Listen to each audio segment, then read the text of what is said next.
All right. Well, three of us are on the video chat here, and our little I don't remember what horse is that, Chase. That your little icon is up there, top right. That is Madeline's Wild Max. So our boy Madeline up there in the top right is joining us by phone.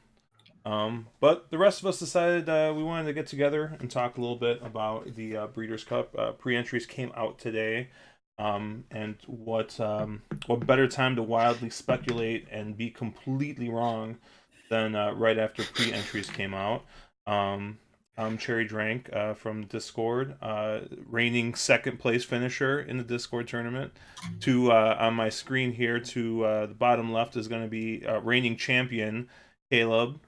Our reigning third place winner is going to be our Madeline horse there in the top right, and then I believe 54th place, was that your best horse, your best finish there? I had two. I think it was 48th and 54th. Okay, our Actually, reigning yeah. I mean, I 48th can't. I place did good. Discord. Let's just average it and call it a 52.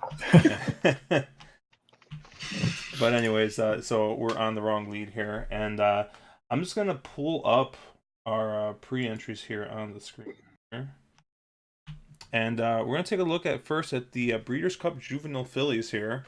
I'm just going to run down the list real quick. It looks like this is going to be the 7th race on Friday. Mile and 16th for the 2-year-old fillies. It looks like we have Bast, Bob Baffert here. British Idiom from Brad Cox's barn. Comical from Doug O'Neill. Donovan Loche, Simon Callahan. I can't pronounce, was it Etoile? I'm sure Packrat, you'll pronounce that one correct. You're close enough. I don't know if it's a toy. A toy. Yeah. Aiden O'Brien, KP Dreaming, Jeff Mullins, Lazy Daisy from Doug O'Neill, Perfect Alibi, Cassie, 260, another Mark Cassie, and then Wicked Whisper by Steve Asmussen. We got 10 horses in this race. It looks like Aiden O'Brien's horses also entered into the Phillies turf, so we might be seeing him there. So I don't know, Pack. You want to take a shot at this? Sorry. You see, I know you're a favorite. Like, you love correcting people. That's why I was like, oh, why don't you pronounce this correctly? Yeah, I think I've been looking at morning lines in here. Bast is sort of the morning line favorite, expected to be sort of 3-1 sort of range, with Donovan Loche and Wicked Whisper right behind, more than a 7-2 range.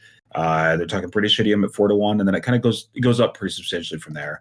I think those four are really the ones that make the most sense in this field. Donovan Loche was an absolute blowout winner, won by 9 1/4 in a Santa Anita maiden race. It's always interesting. You're seeing a horse that's won $30,000 lifetime, entered a $2 million stakes second time out. First time, first winners. The horse in here that I most want is going to be Wicked Whisper, who came and was very much geared down in the Frise, was very impressive looking. I know, Caleb and I were talking before we got on, seen that horse working with the Asmussen, one of the Asmussen horses that's in the juvenile, and seemed like Wicked Whisper may have actually gotten the best of him. So I think Wicked Whispers in here is super legit. I think that's all sort of things that we can I don't think it's very hard to come up with those four. Let's put it that way. I think if you want to get deeper in here, there's definitely some horses you can pick some prices at, and these types of races, especially these Friday card races, tend to see some pricier winners. They are not necessarily as formful, and I think this is a race that you can definitely do a little fishing at. There's some prices in here that there are horses that can be 10 or 20-1 that may take a big step forward since they last ran. But yeah, I mean, I don't have a ton to say in here. I don't really have that price horse in my head yet, but I think these are the types of races you can do a little fishing in. Yeah, I think the race, well, really the entire day is going to kind of depend on which races you want to take a stand against favorites, which races you're going to kind of build your ticket around a horse, whether it's a favorite or not. And keeping in mind that this is being held at Santa Anita, which is, anyone who's been following, notoriously a speed-friendly track. It sounds like I'm building up to a point where I'm going to give you an awesome horse, but that's not going to happen. That's got to tune in next week for that. I have done a decent bit of research into the juveniles, not actually this year's crop of 2-year-olds as much as just historical trends and things like that for past year's winners. And I found some pretty interesting stuff that I'm also not going to share right now, but I will give it to you next week. As far as what I will talk about now is I think Bast is a weak favorite. She can definitely win. Probably, deserve to be the favorite just based on the connections and the, win over the local track. But I think this is one of those races where I'll probably look to use, some other horses. I think kind of what you do with Bast probably depends on what you thought of Comical. She was all out to get by that horse, and it probably just depends. If you think Comical's really legit, and maybe just one off form in the middle there, then there's nothing wrong with liking Bast. But there's quite a few in here that I think are pretty interesting. I mean, it looks like there's a ton of speed signed on, but that always seems to be the case. So I think there's a handful of horses in here that I'll probably look to use. I doubt we end up seeing the Aiden O'Brien. I'll probably be fading Aiden O'Brien on dirt, just as a rule of thumb anyway. I imagine that horse ends up on the turf. Probably what I will say is the horse I'm going to most likely be against in this spot is going to be Donna Veloce. As anyone who's, hung around the Discord knows, I probably don't really care much for maiden winners facing, winners for the first time. And when you do that in arguably the strongest 2-year-old race in the year, well, not even arguably, pretty much by default, I think that, that horse is going to take a lot of money based off a flashy speed fig. And, maybe she's legit, but it's probably going to be a short price, having never passed a horse, having never gone 2 turns. There's enough there that I'll probably be against that horse, despite the fact that it is Callahan and Kaleem Shaw, pretty much the same connections that you had with Delfino when she was such a dominant 2-year-old. So I think that it'll be an interesting race to handicap. The pace looks like it'll be quick. It could favor somebody maybe like British Idiom coming from a little bit off the pace. The draws will be super critical as well to see who ends up getting that rail draw. And if it is a horse like Bast, that could prove pretty complicated if she ends up having to get a rail draw, because I don't think she's fast enough to make the lead here. And it could prove a little bit interesting to see how she rates and manages that ride. But yeah, I think it's an open race. It's not a race where I love a price, but rather a race where I don't think I'm going to like the top 2 choices. So I'll probably end up on prices by default. But yeah, I mean, a lot can change in the next week, so I'm obviously not committing to anything quite yet. With very much so, things can change in the next week, but just taking a quick glance through the PPs. One, I am the persistent and consummate Bob Baffert hater of overrated Bob Baffert horses, which Bast, you most definitely are on that list. I really kind of like Comical in this race. Now hear me out. Broke its maiden at Santa Anita, ran a pretty big race, comes back, wins the Schuylerville and the Slop, and runs a big race. Its first 2 races put up its top figure and then matched it in the Schuylerville. Ships to Del Mar and then runs 2 just super subpar races. And I think we might have an issue of just a horse that doesn't like Del Mar. Then when you watch the replay of the Chandelier, like, whatever the instructions were for the jock on Comical in the Chandelier just went out the window with the start when you had the pace in that race, throw the jockey right off the bat in Lucathea.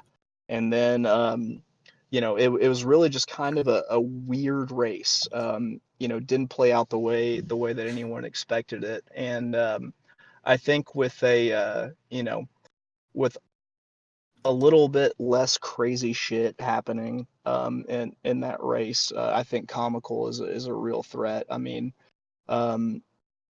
if she is returning to form, kind of like what we saw with her wins at Santa Anita as well as Saratoga, and it's true that she just didn't like Del Mar, bar anything crazy happening. And granted, we're talking about 2-year-old fillies, and something crazy is going to happen, but you know, in a dream scenario where no one breaks strange and there are no bumps and everyone runs, you know, true to the kind of the pace picture, I really think Comical is a horse that you could get a fantastic price on, because you know Bob at Santa Anita in the Breeders' Cup, that Bast is going to be 1 to 9 more than likely.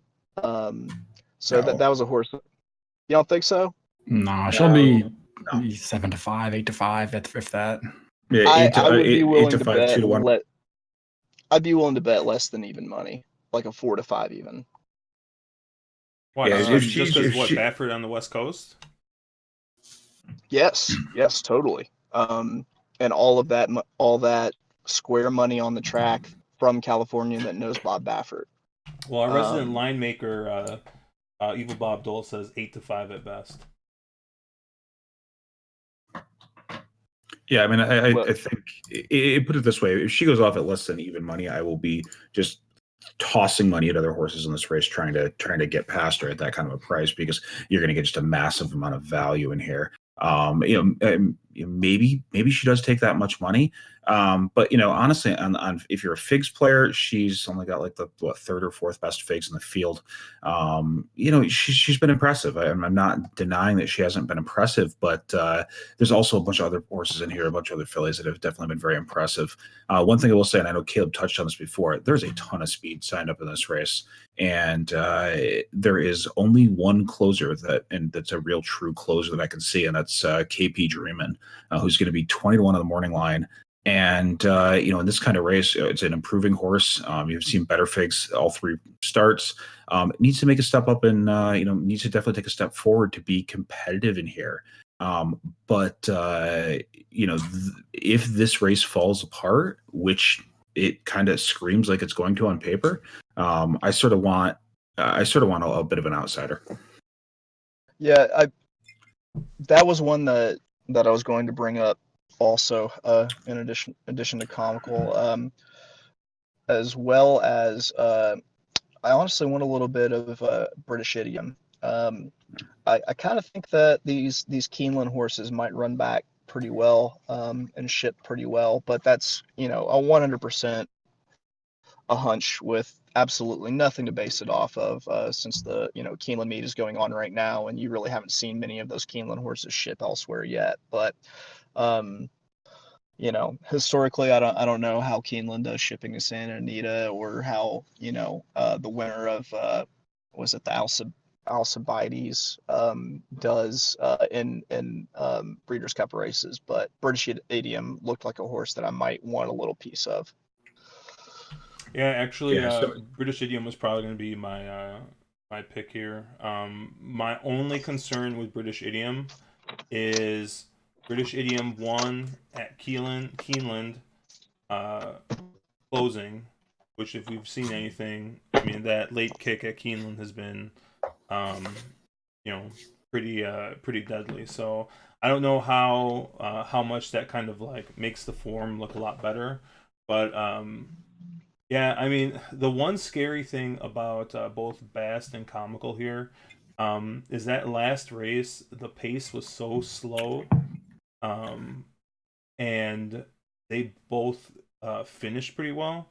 Um, I'm wondering if that designation, that EP8 designation that's getting both on that's not a little bit masked. It's always harder with some of these younger horses that haven't had enough races into it to kind of get like a true established run style. Um, but I always do look at the pace figures, and both of them were given 100 on the late pace. Um, so if one of them does decide to, sit back and not press the pace, I think both of them do have enough of a late kick to do some damage here. Um, and Baffert on the West Coast is just a different trainer. I mean his horses tend to ship well for the big races, but I mean, if Baffert doesn't win at least like 2 or 3 of these big races at Santa Anita, I mean, it'd be surprising. You were gonna say something, Mark? Before I cut you Yeah, I off? was just gonna say some. Yeah, no, you're fine. Somebody did mention in chat one thing that British Idiom has. I know we've all kind of touched on the horse really quickly. British Idiom is one of the ones here who's run a respectable figure and has passed horses, and that's one thing that 2-year-olds have a very hard time learning how to do the first time. That sort of that idea of you're not in the work where you're working in company, you're actually supposed to pass the other horses. So that's something it's a big plus for British Idiom in my book. Yeah, and like honestly, the only knock I have against KP Dreaming is also KP Dreaming also came at the end and closed into a slow pace past at least past 2 horses, but I mean was outfinished by the 2 pace setters. I mean it was a slow pace, but so I know it shows KP Dreaming as kind of being more of a off the pace type, which I think he is, but I think that Bast and Comical are going to be and probably more Bass is going to be more of a push button where I think is going to be fine on the lead or just off. And but if I were to look at one of the longer prices, I don't know what is British Idiom. Is that like 3rd choice, 4th choice? They have British Idiom as 4th choice at 4 to 1. Yeah, that's I think where I'm gonna look to start and then kind of see what happens from. Because yeah, these 2-year-old races are hard when all you see are style E6, E7, E8. Should we move on to the juvenile? As I say, if we spend 20 minutes at each race, we're going to be here. Yeah, we'll be here till the Breeders' Cup starts. All right, so maybe I'll toss up the pre-entries real quick. But maybe I won't sit here and list every single one because I think that was excessively long. Even though this is these are a little bit fewer. One thing I do notice, I don't think I see the Dream Crusher with any horses entered in here. Is that Dwayne Lucas? Yep, I don't see Dwayne with anybody in here. I might be safe. Can't get knocked out of pick 5 by Dwayne if he doesn't have a horse in it. That's Yeah, what I'm trying to imply. Excellent. This is a really interesting race with 8 Rings and Dennis's Moment. I mean, probably going to be the 2 top choices, but I think I'm going to probably look elsewhere from these 2 guys. Caleb, I don't know if you want to start off here. Yeah, so I think that similar to how I kind of thought the favorites in the Phillies division were maybe on the weaker side, I actually think the favorites in here are pretty legit. And I know, some of us don't share that opinion. I mean, 8 Rings looks legit to me. I mean, he blasted horses in his maiden. He, throughout the race where he, threw off Drayden, and then he blasted horses in the American Pharoah. Now, he didn't go slow in that race, but he wasn't really challenged. He's never really been challenged as far as pace pressure goes. So that'll be interesting to see. I mean, Dennis's Moment is the other horse that I think this race probably goes through. Obviously, he also lost his jock in his debut, but then just annihilated a field at Ellis and then came back as a horrendously short price and won easy, a lot easier than the final margin indicates, as that horse was totally geared down late. I think those 2 are probably the 2 I'm going to be using most prominently. I think that contrary to the Phillies race, there is speed in here. There's always speed in juvenile races, but there isn't that much. I'm not too worried about, like the 3 Billy's Bat maybe tries to flash speed, but, looks like he has more turf route speed, which is traditionally a little bit slower. American Theorem might try, but he couldn't make the lead last time against 8 Rings. And then beyond that, you have a lot of horses that kind of come from off of it. I mean, maybe Storm the Court tries, but again, he couldn't make the lead last time against 8 Rings. And it really feels like 8 Rings might be your speed of the speed in this race. So I think that there are horses here that I like and I really wanted to bet, one in particular being Scabbard, who I can always touch on later. But given the pace setup, I do think that Dennis's Moment and 8 Rings are going to be the 2 horses most prominently used, because unless they hook up on the front end and just go out and open up 8 lengths on the rest of the field, I just don't see any of these other horses being talented enough from what they've shown on paper to actually close and run down either 8 Rings or Dennis's Moment, with a clear lead. Yeah, I tend to very much agree with exactly what Caleb said. I think Dennis Moment and 2 horses in this field that the race really goes through. And the thing you do get into, they've both also gotten this distance before, and they've gotten it easily. So there's none of the in the fillies. There's a couple of horses you go, geez, can they stretch out? Here we know these horses can all get this sort of distance. I think 8 Rings is on paper your speediest speed. Depends if what they try to do with Dennis's Moment. We know Dennis's Moment can pass horses. That was another thing we talked about in the fillies. A big sign up there. I know Dale Romans was saying that Dennis's Moment is the best horse in his barn at the moment, which just says a lot coming from the Romans barn. So I tend to personally have a little bit of an East Coast bias and think Dennis's Moment is a little better horse than 8 Rings. But we'll get to see, and that's the fun part of the Breeders' Cup. You get to you don't have to toss those up in the air and have completely hypotheticals. You get to actually know. And the other horse, I know Caleb kind of mentioned Scabbard along the same lines. The other horse that I'm kind of interested in is Maxfield. Godolphin-owned horse with Brendan Walsh has been nothing but impressive so far, winning, getting up in its maiden and then stretching out in the Breeders' Futurity and being extremely impressive. Maxfield's a closer and fired a huge fig into a very slow pace in the Breeders' Futurity, which to me was very, very impressive. I think the horse, if it gets a little spicy on the front end, is going to be your logical closer, and you're going to get paid to play. So I don't know if Maxfield will be an A or a B on tickets for me, but Maxfield's one that's going to favor prominently on all my tickets. Yeah, I mean Maxfield's at least here is going to be my pick on this race. The only other horse that I'm probably going to want to have a piece of here as well is going to be Dennis's Moment. For the same reason you kind of mentioned, has passed other horses. I really don't want to use 8 Rings, but I have a feeling that this is a leg that knocks me out on Friday, because that might be the horse that comes back and bites me in the butt. But I definitely like the pattern on Dennis's Moment, where he's gotten better, seemingly gotten better with each start after tossing the rider in the first one. Only go up, but ran really impressively there at the Iroquois, and I think that Maxfield, that Futurity was one of the better juvenile races run so far, especially at a distance. So I always prefer having a horse that has passed, a young horse that's passed horses. Made a pretty big jump that last race with added distance. And I don't know. I think Maxfield's probably going to be the horse to beat on my tickets. Chase? Yeah, I honestly think that you could get away with just going 2 horses here between 8 Rings, who honestly looks like a monster, and Dennis's Moment.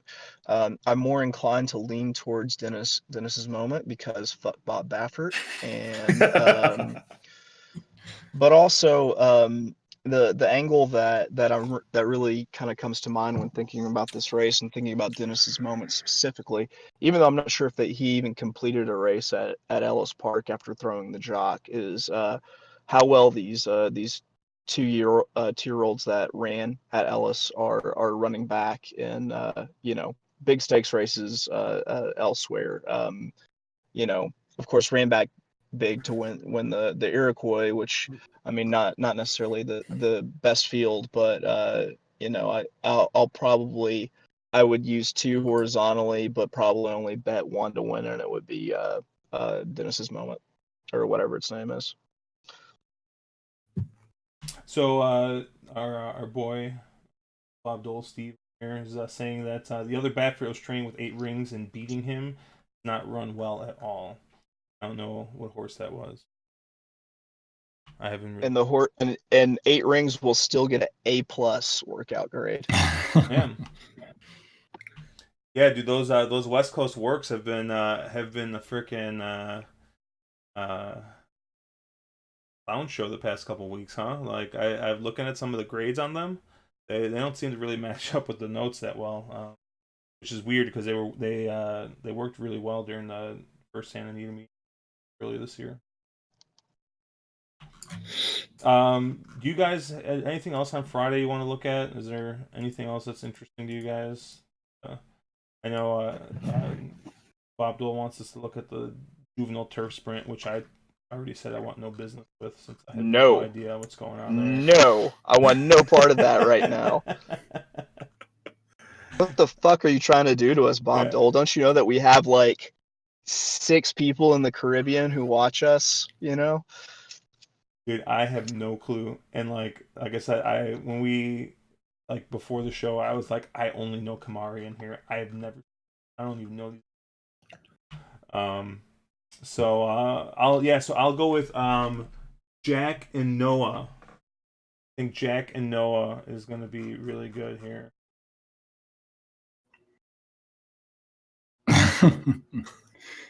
Yeah, it's a I'll take fun the race. West Ward horse. How about that? It's a fun race, you know. It is. I don't know enough about the horses to touch on them all. I mean, Wesley Ward obviously comes in loaded with I think 2, maybe 3. Dude, I just had a 4-wheel drive and Camry. What's that? I just had a flashback. Was this the race that Stillwater Cove just completely like fucked all my Friday tickets on? I think it was. Yes, oh yeah, yes, that would be the Damn race. it, Wesley That is that Ward, race. Son of a.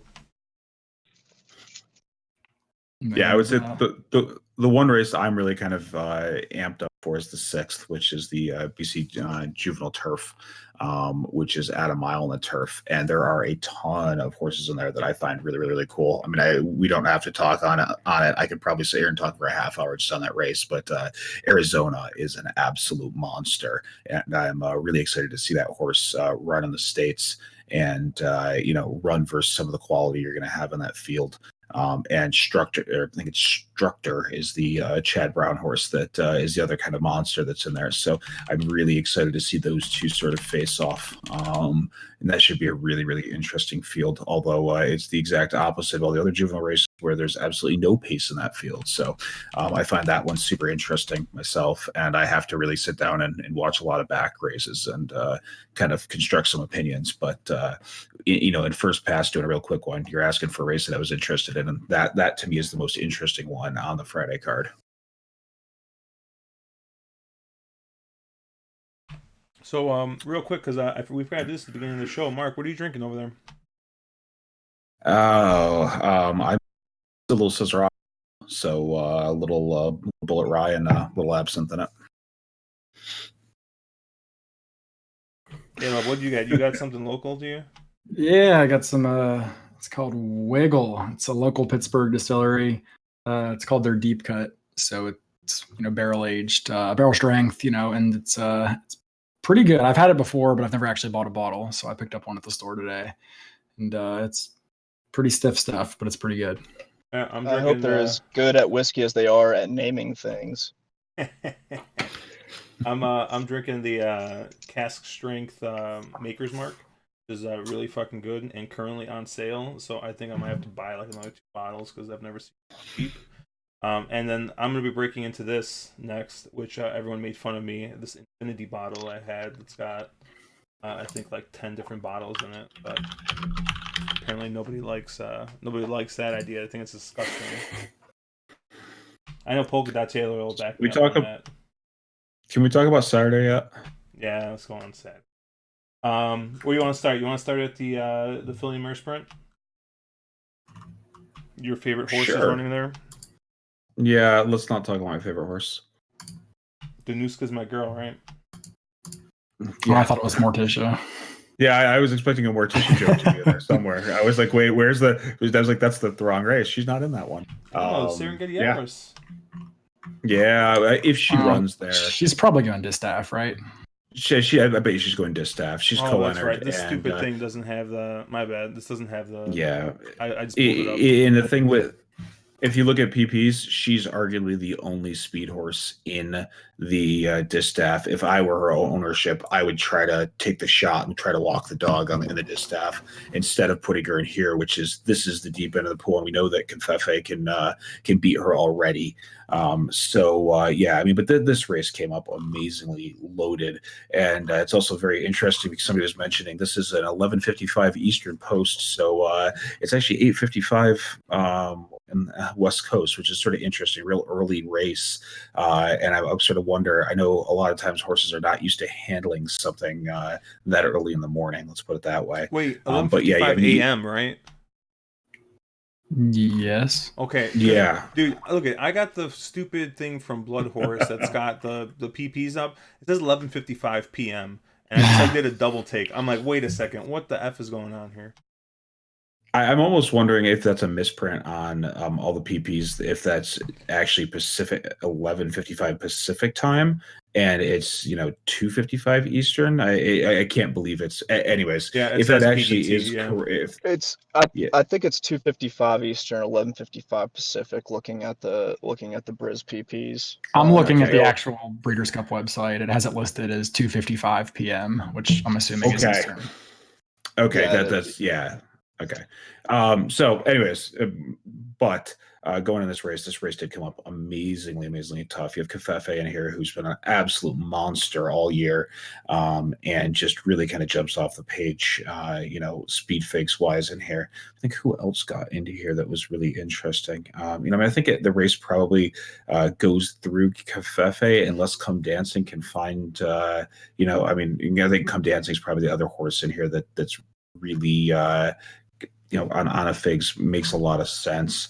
Albeit I think Covfefe, if brings her A game, is probably the better horse. Kind of in this field. I think Covfefe is probably your lone speed in here, or the speed of the speed. I don't think. I mean, just because my girl on paper can go with her, but I don't think will. And yeah, she may get loose, and it may be all over really quickly.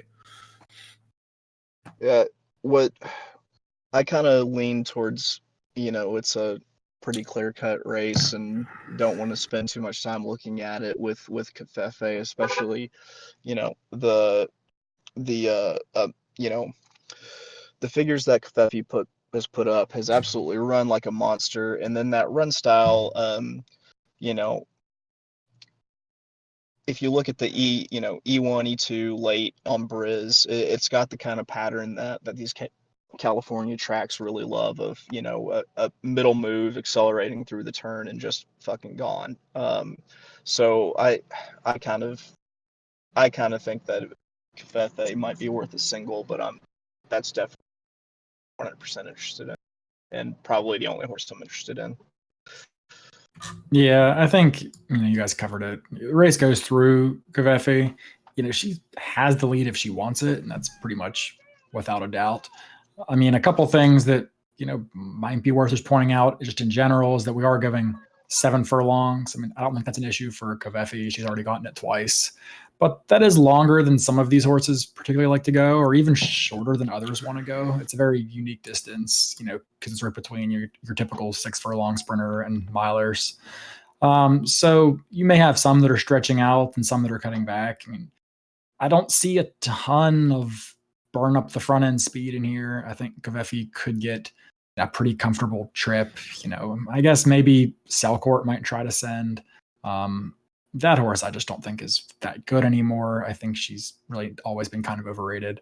But yeah, I mean, given the horses who've already indicated their first preference is the distaff, I do think this race goes through Covfefe.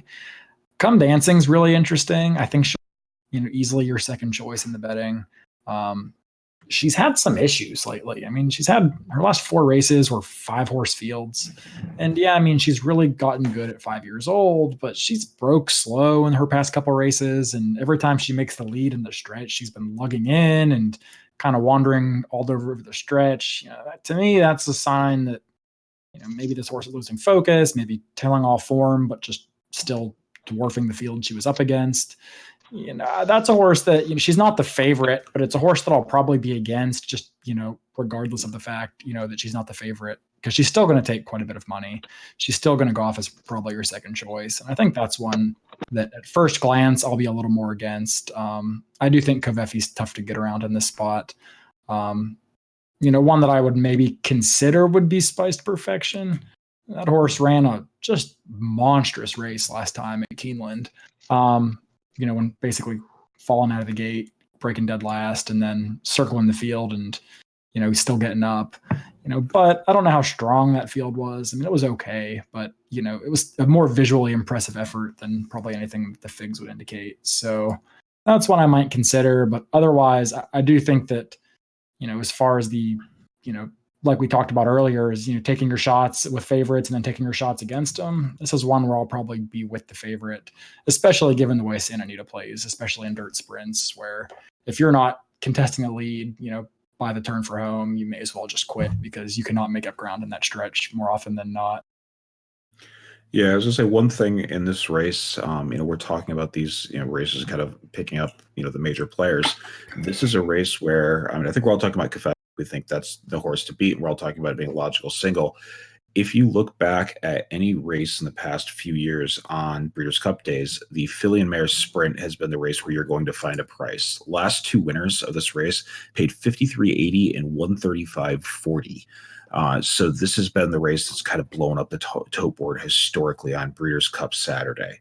With that being said, the one horse I do like in here at a little bit of a price is Dawn the Destroyer. Always had a soft spot for this horse. I have no idea why I have a soft spot for this horse. She doesn't like to win very often, but she always is kind of involved in the race, always runs some solid figs. Horse that seems to try really hard, but never can, it just isn't quite good enough.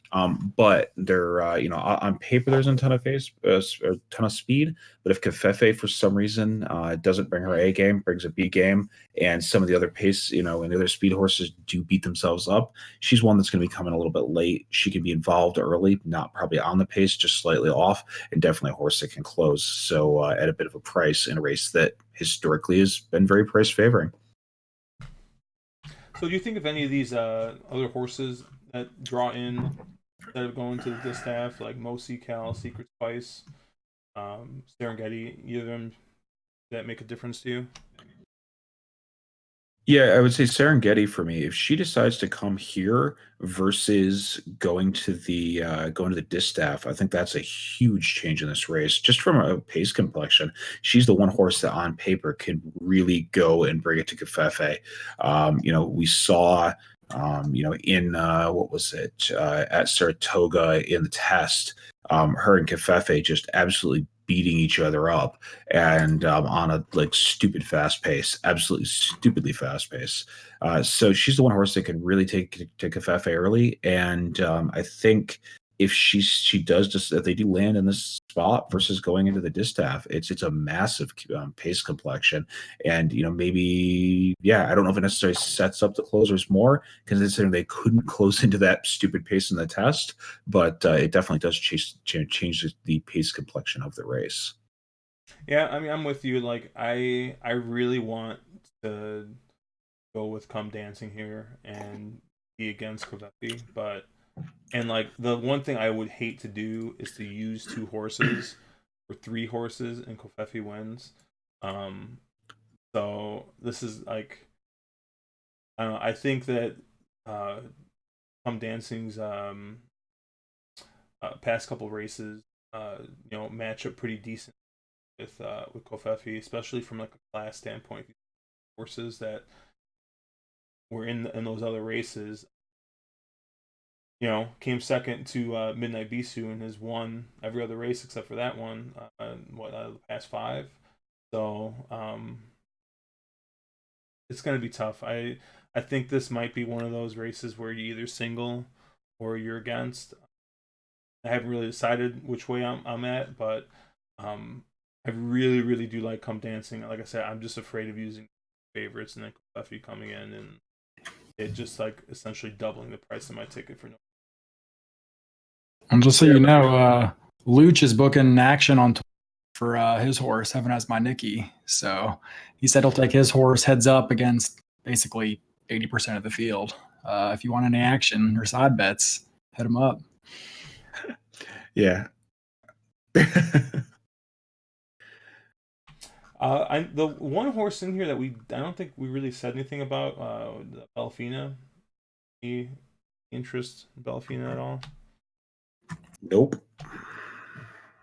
She's probably going distaff. I mean, I'll use her in third. I don't She's think been massively entered. exposed. No, I think this is the only spot she's entered. Oh, really? Yeah, she's not entered. I in want distaff at all, yeah. I want I no stand part of her corrected. here. I want Yeah. absolutely no part of her. She can't make the lead here. And I quite honestly think she's a need the lead or need to be just off the lead type, and she's not just can't do it here. I think she's been massively exposed as being a horse that's just not good enough. And she doesn't fit on figs. She hasn't run a fig since, honestly, in almost a year that would even be, competitive in here. So I just don't think she's close. And one thing I will say to something that Josh said about, he kind of brought up some ticket structure in here. Geez, you don't want to get 3 or 4 deep and then have Covfefe beat you at a short price. In the Breeders' Cup, the fun thing is there's enough money in these pools that, okay, you can make Covfefe your lone A. You can put a couple of Bs that you like at a bit of a price behind here. You catch one of those Bs, you get a massive payout, but you run most of your tickets through that A. And these pools are, this isn't a 5-horse, field on a Wednesday at Belmont. This is, you're getting deep fields, and you're going to have people that are going to be spreading, looking for those prices. So even if you do spread here and you do eat a little chalk, you still get paid pretty well. These horizontals tend to pay quite nicely.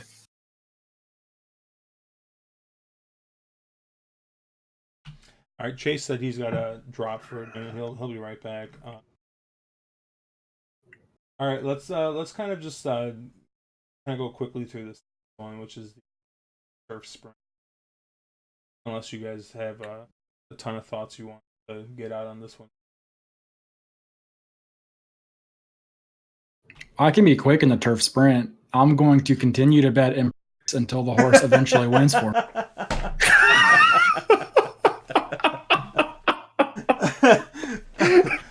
Dude, I opened up the PP and I saw Leinster and Imprimis, and I'm like, you got to be kidding me. Again, that was a miserable ride. That's 2 times in a row, and then this horse has never beaten Blue Point, but twice in a row, Paco has gotten this horse into so much trouble. I'm still convinced this horse is talented, maybe less convinced that it's the best turf sprinter not named World of Trouble, like I said before. But at this point, if Paco's not on this horse, I will absolutely be betting it.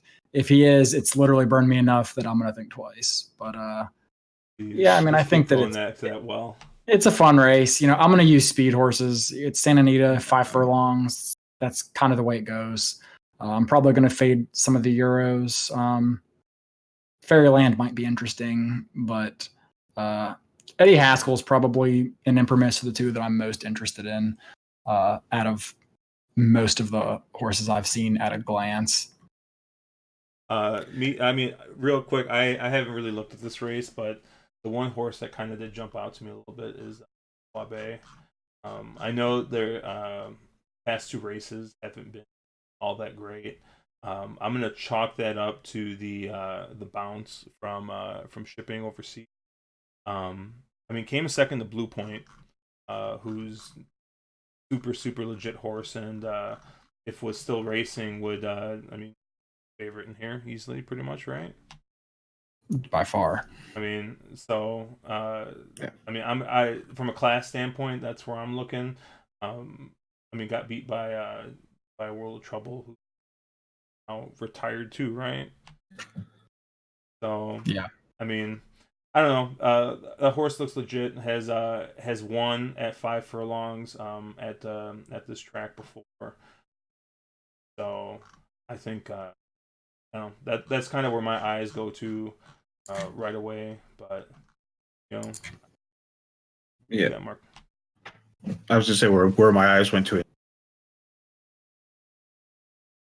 I was gonna say it's not the internet. It's not the internet, because you did the little you started talking and you were muted there. So what was I? Oh, sorry. Yeah, I was just saying that the one in here that really, I think is kind of speed to speed. Doesn't Pure Sensation sort of make the lead in here no matter what? And being at Santa Anita, isn't that a horse that you want to have a lot of, just with how this track inherently tends to play? And the other one in here that I thought was kind of, the other one is I think you say Shiki Shabazz is how you would actually pronounce the name. The other, the other real speed of the speedball horse. And I think I want a lot of those too. And honestly, this is a race I probably tend to go deep in. This race historically has been one of those 6 horses in a blanket kind of a finish races. And you can, I have no problem spreading this race and getting a little deep here. You back, Chase? Yep, no opinion on this race. Okay, that's fine. I just figured we'd go through it real quick. So why don't we take a look at the dirt mile? Move ahead here. I'm going to pull up these. This is a pretty interesting race. Mainly because I hate Omaha Beach, but I'm sure that's going to also come back. That's going to be like the second hill I die on. That's going to be how my Saturday ticket dies. But yeah, go for it, Caleb. Well, there's just a lot of horses here that are probably going to the sprint, which is something we need to probably be aware of. Because if Whitmore, Hog Creek Hustle, Frenzy Fire, Diamond Dupes, and Catalina Cruiser all go to the sprint, you don't have the biggest or strongest field for the dirt mile.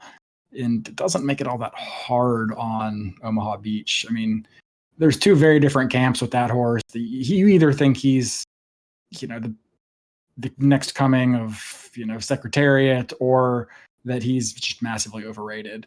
I'm in neither camp, but I'm more inclined to think he's legit. So I'm impressed with him. I don't know for certain that I'll like stone cold single him, just, because I do think, that was a long layoff. That was a huge effort against Chancelot. But at the same time, there's nobody else in here that I like. And that's the bigger issue, more so than the fact that I love Omaha Beach, is that I'm just not really in love with anybody else. I mean, Cole Front's a respectable, miler in his own right. He might be one that I look at. Improbable, I've been fading him ever since his Los Al Futurity, like a year ago. This might be the time you actually jump on like that, cutting back to a mile and getting a smaller field. But the horse needs to learn how to break. You never jump on Improbable, ever. Mr. Money, I like that horse. He's a very respectable miler. He's getting to the distance with his stats. And if you thought that the Pennsylvania Derby was just a little too far for him, then he makes some sense here. But I also think he's more of a grade 2, grade 3 type of horse, more so than a true grade 1. For the people on the stream, and you hear the music going on in the background, which horse I like in this race. What do we got? We got the Ted DiBiase $1 Million Man theme going on. Mr. Money. Tell me about him. Oh, dude. I mean, I think he wants all of a mile. I think that is going to the distance that he's going to get after his race at the Pat Day Mile. I thought that for sure that was going to be his thing, and then ended up going the secondary Derby trail and picking up all those checks at those lesser derbies. Did lose to Math Wizard, which was kind of I don't know what the heck that was in Pennsylvania. I mean, didn't run bad, but I think that at some point, as soon as he was going to run against actual legit horses that wanted a little bit longer distance, it was going to catch up to him. And sure enough, apparently Math Wizard wants to go a little bit further than Mr. Money did.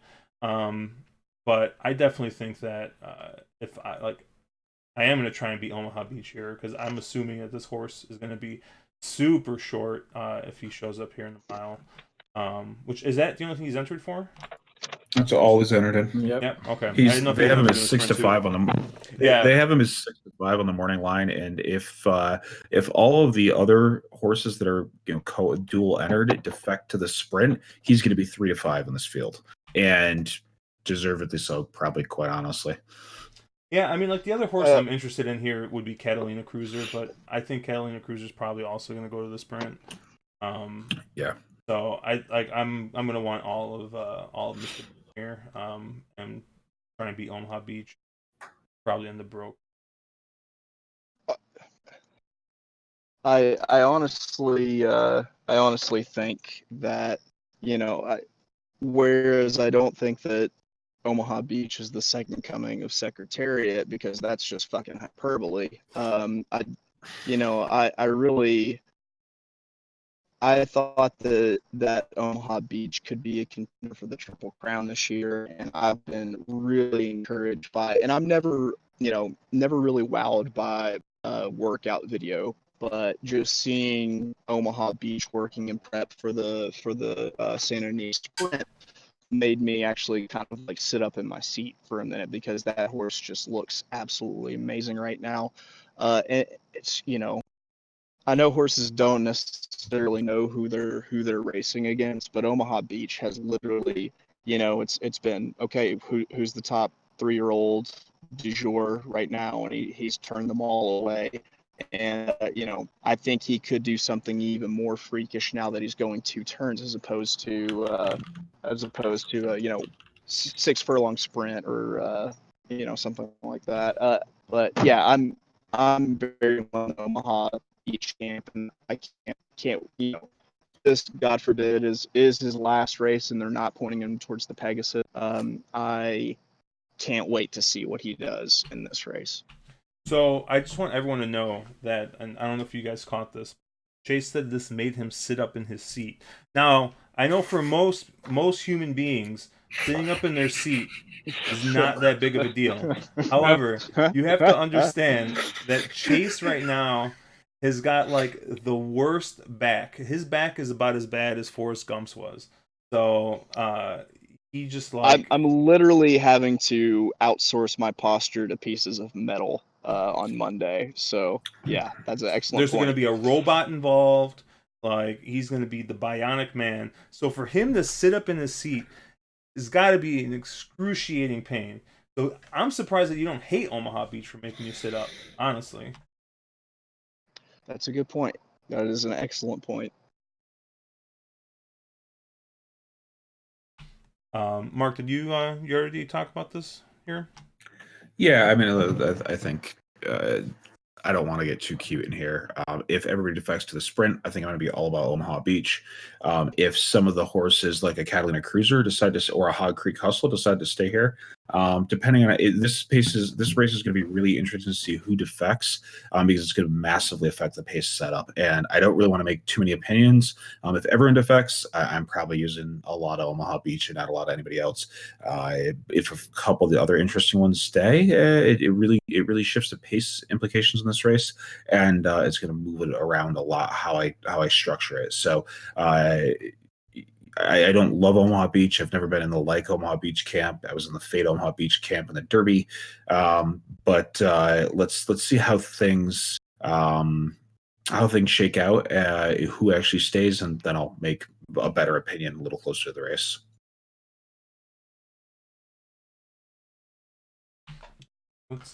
Let's move on here. We got the Billy Mares Turf, aka the Ted Brown Stakes.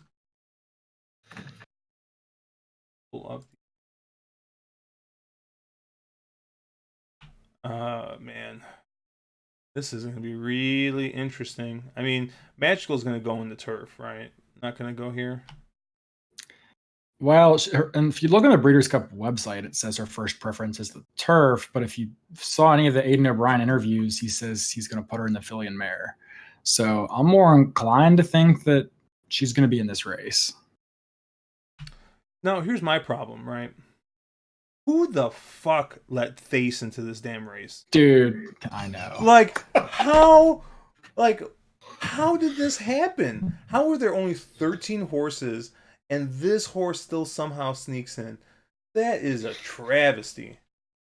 This horse won an optional claiming race in May of 2018. That's the last time this horse won a race. What a crock of shit. Honestly, it's probably due to the pretty much complete lack of American turf horses entered that they were able to get this horse in. I mean, I just, nobody, I don't know if no one wants to face Sister Charlie. I mean, is she that intimidating? But, you have, 5 American horses in this race, and 2 of them are Chad Brown, Peter Brandt. I mean, I'll tell you what. I'm going to make a case for Thace. If Santa Anita is going to play kind of as speed favoring as this turf course has played since they came back from the break, who says that that Thace can't get out there and might have been the rabbit for the other Chad Browns, as much as you put a rabbit into the Breeders' Cup. But who's to say Thace couldn't get out there on the lead and steal it from the front, bricks and mortar. Pack, I've heard you say you don't think that horse wants to go that distance. All these horses are going to be looking for a pace setup because they all want to run from off the lead because they're Euro style turfers. That's how they run. So I'm gonna make right now # the case for Thace that's your bomb in the Breeders' Cup Saturday. Dude, I'm not even kidding you, dude. They will not let the horse win. The jockey will jump off before Thace crosses the they finish don't line want first. the horse to win. That's not the horse's job. They do not want the horse to win. Like, and if I was Little Red Feather, I'd be fucking pissed right now. Because you know what? Like, Mirth might have been able to sneak in and maybe try and steal this race on the front end. Absolutely no chance to do that anymore because that horse Thace is just going to go, and even if Mirth gets to the lead, whoever the jock is on Thace is just going to fucking start whipping and quarter horse that damn horse to the man. After I saw Thace was entered, I don't see Sister Charlie losing it. If I want to be Magical, too. Depends what Magical does, right? Yeah, it depends Well, on Magical. yeah, but I think Magical's going to the turf though. I think Magical ends up here. But if Magical ends up here, to me, it's a 2-horse race. You use Magical and use Sister Charlie. If Magical goes, then it's just Sister Charlie, and I don't think you need to be a ton deeper than that in here. I mean, you can get creative with some of the Euros and try to make a case that somebody like Iridessa or, maybe even Fleeting, that, getting Lasix back again, that they're going to, I guess technically neither one of them are listed as Lasix, but we'll see if they actually end up on Lasix. Somebody, a Euro that's first-time Lasix steps up by being first-time Lasix, but unless that's the case, I think it's really a 2-horse race or a 1-horse race if Magical defects to the turf. I mean, I agree.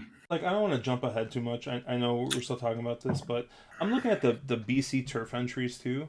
Like, where are all those like crappy Euro horses that always ship the US? They're like 2nd or 3rd tier Euro horses. They ship here and they always get like 2nd or 3rd. Like, where the heck are all those horses? I'm trying to think. Yeah. They always show up at Arlington Million. Like, was it Circus Maximus and he's in the mile, I think. But yeah. Yeah, like all those horses. Like Robert Bruce and Huntinghorn. Huntinghorn, that's the horse I was thinking of. That fucking horse is in like every single grade 1 and never has a chance to win, but always gets like 3rd or 4th. Part of the thing going on right now is, and they bumped some of the purses on some of the races. The Shishio 10 is this weekend, which has got a big purse to it, and some of the other races there, they pop the purses, and I think you're seeing those Euros shipping to Japan instead of coming here to go run a $2 million race. But I do tend to agree with you. The turf did come up. Honestly, the Filly and Mare and the regular turf both did come up light. There's not those, that's a super interesting Euros that there normally are. And I don't know. It also could be partially due to the fact they don't want to run at Santa Anita on, a concrete turf track. Yeah, it's just real interesting because, like, even before the pre-entries came out, before the PPs came out, like, in my head, like, I was like, all right, this is going to be it. This is going to be the time that we bet against Bricks and Mortar. The Bricks and Mortar does not want a 1.5 miles. like this is going to be the time. And then you look at these horses that have run a mile and a half, and you're like, and who can beat him? Yeah, fucking that was my Arklow? thing.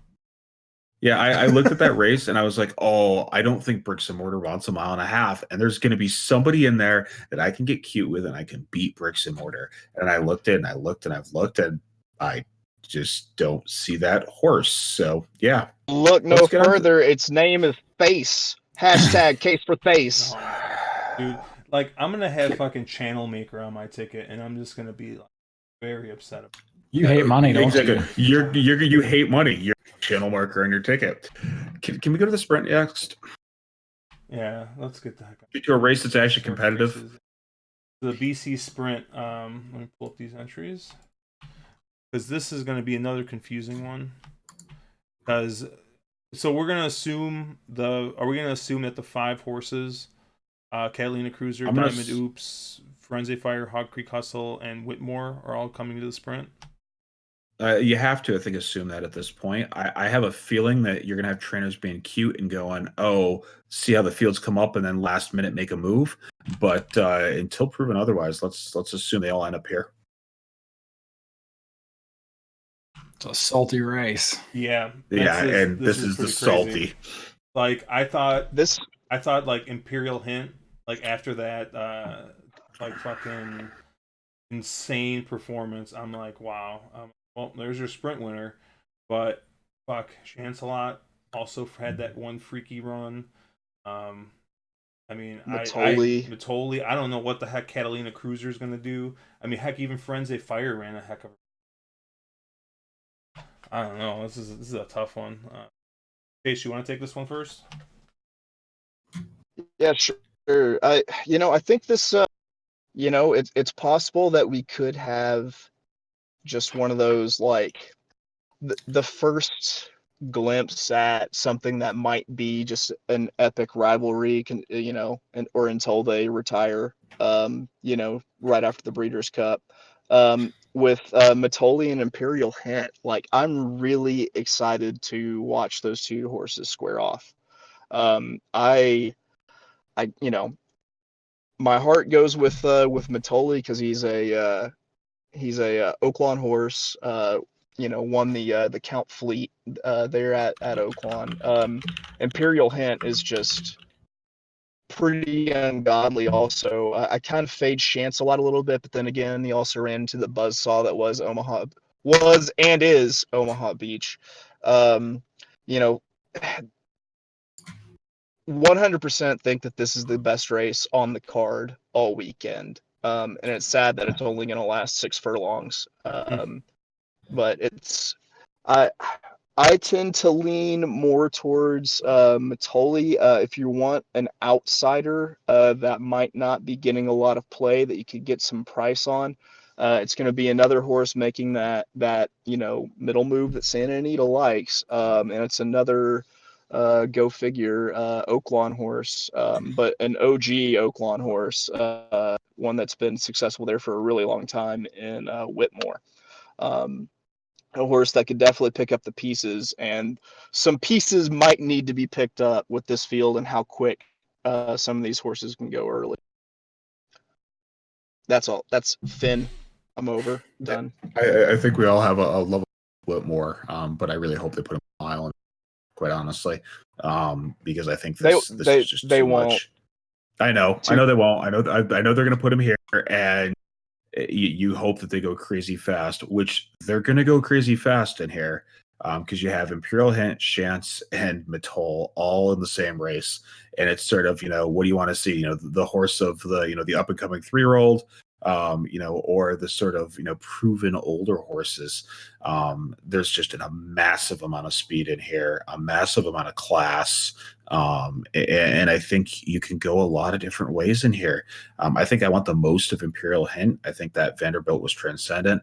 I think, I expected a little bit of that bounce in the Vosburg, and he still won.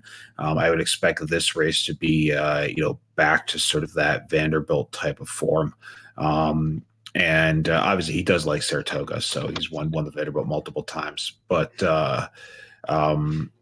Yeah, I think he's a massively legit in here, and I think you can make a case for a lot of other horses in here. Was Landeskog's last out? Does he bounce off that, or was that an actual legit performance? Because the Fig came back absolutely just massive for that. Is which chance that shows up, the one that one out of the Jerkins, or the one out of the Amsterdam? And then again, if it all does fall apart, does Whitmore there to pick up the pieces at a massive price? I think you can approach this race 100 different ways, and I think this is one where you can have a lot of fun with how you structure it on tickets. Hey, Mark. And also, I didn't even Mark. mention Catalina Cruiser. Mark, I think you're mispronouncing it. You said you pronounced it Whitmore. I think you meant to say Hog Creek Hustle. So continue.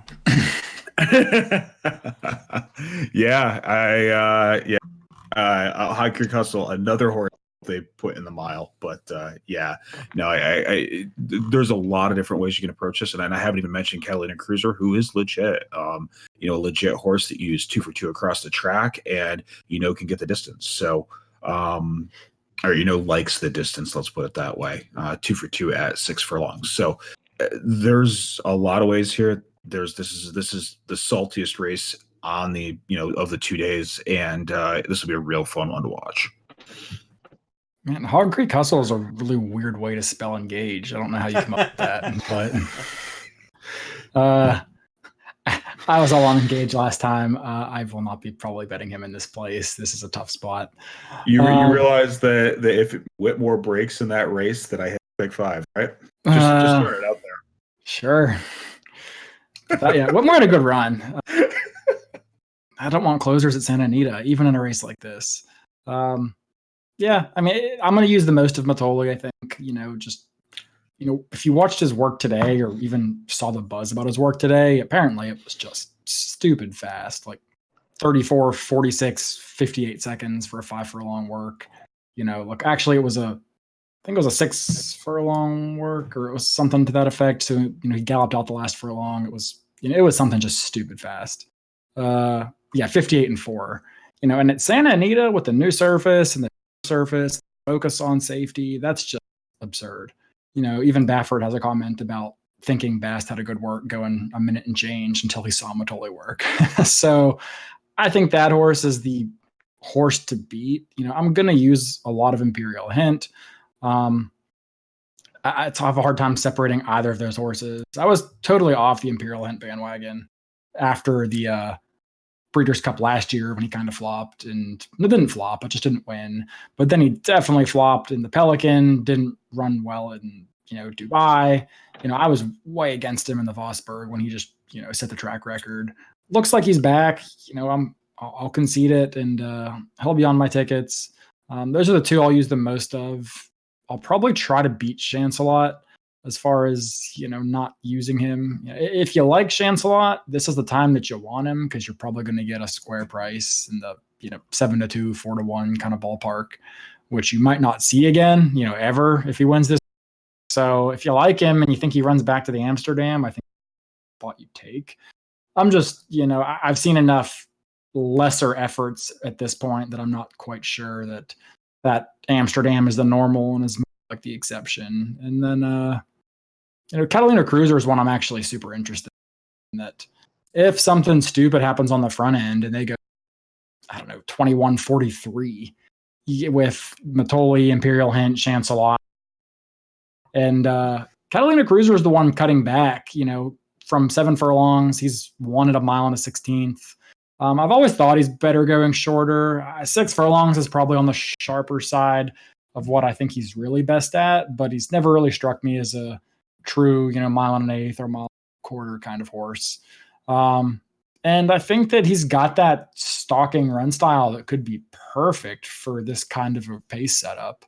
I was not that impressed with this Pat O'Brien, but I was super impressed with his True North. If you go back to the last time he actually sprinted, it was 6.5 at Belmont. He was in the parking lot on a day when the rail was absolutely golden and speed was absolutely golden. Only horse that closed, and he was widest of all to get over 2 respectable sprinters in Strike Power and Recruiting Ready. He's the other one I'd probably consider at more of a square price. They've already announced a stud deal for him, so he's done after this. But It's a great betting race. If somebody told me they want a single Matoli or a single Imperial Hint, I would blame them for that. But given the fact that we've already said Omaha Beach looks a little bit tough to get around, and Sister Charlie and or Magical look tough to get around, this is the race where I think, with no disrespect to the favorites, that the price horses are just more competitive than they are in some of the other legs. Yeah, they had, just so you know, Caleb, they had Chance at 5-1 on DRF. So if you're a Chance fan, this is the time to go fishing there. They already announced a deal for Catalina Cruiser. Yeah, he's standing at Lane's End after this.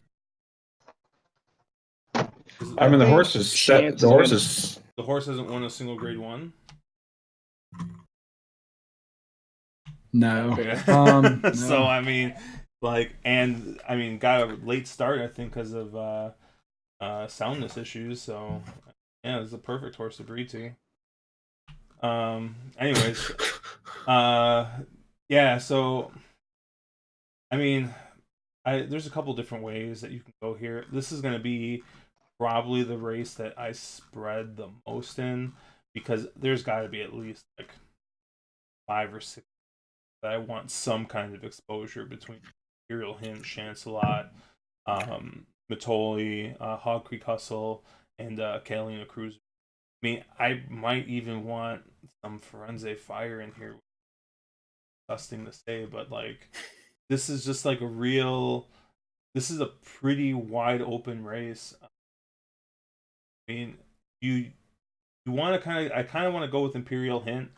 And it's one of those things where Imperial Hint's probably is going to be the favorite here, and it's one of those things where it's like it's probably going to be a short enough price where you either take it and hope for the best, or throw out. I think outside of Imperial Hint, the horse I want the most of is probably Matoli. Reason being is looking at some of the pace figures. Matoli is one of the few horses where if the pace has been marked as kind of fast in Brisnet, has been able to hold on and win. I know Imperial Hint will probably sit off of a fast pace if it really gets too crazy, and that probably sets up as an advantage for him. But of the speed horses, I think Matoli's the one I want here. I think Chancelot at 5-1 though is real interesting. That's a much better price than I thought they would have for it. And then yeah, like I was saying before, I think I want to have some exposure to Hog Creek Hustle in case this pace does get kind of crazy. I prefer Hog Creek Hustle over someone like Engage or even Whitmore, although I know maybe this will be once again me. But yeah, I probably in order of preference, I'd probably want something like Imperial Hint, Matoli, Chancelot, and Hog Creek Hustle. You heating up a burrito over there?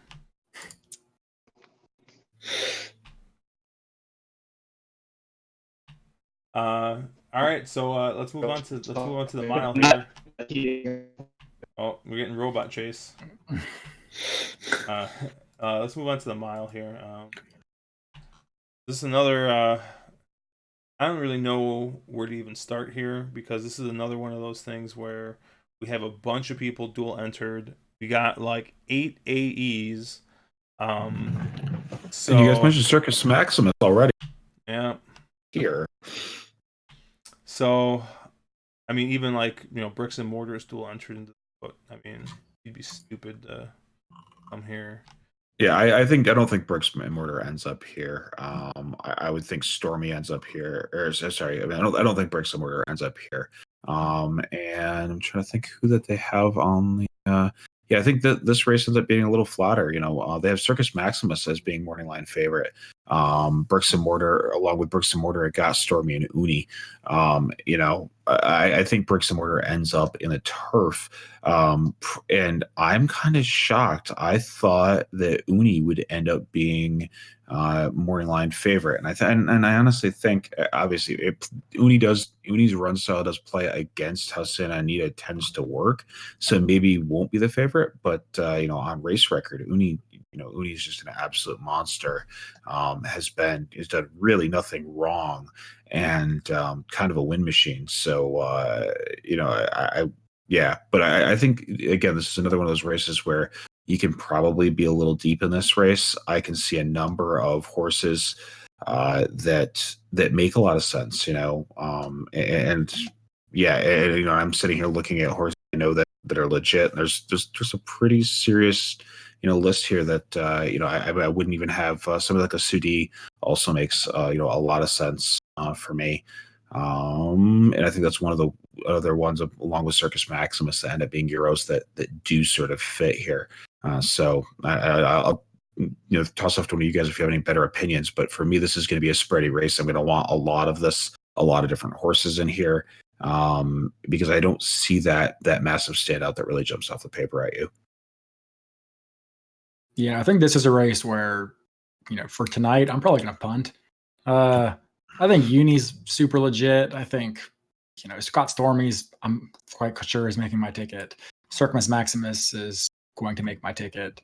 But then there's a bunch of other Euros that I'm less familiar with. I mean, I know Lord Glitters. I mean, I think I like the horse. I don't know if I love the horse. There's a bunch of AEs, Line of Duty. I mean, I was all over him last year, Juvenile.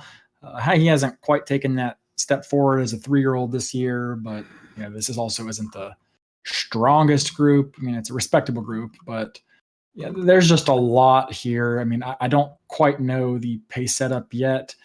I don't really see any obvious speed, I guess maybe except for Bolo, depending if, I guess, who all draws in.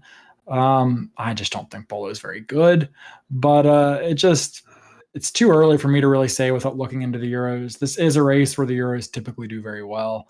But I do think that, Chad Brown holds a super strong hand with Uni, and I think that, Got Stormy is also a super legit threat. So they'll probably all be on my ticket, but I agree with Morgan that this is a spread race. Yeah, I mean, I gotta dig deeper into these.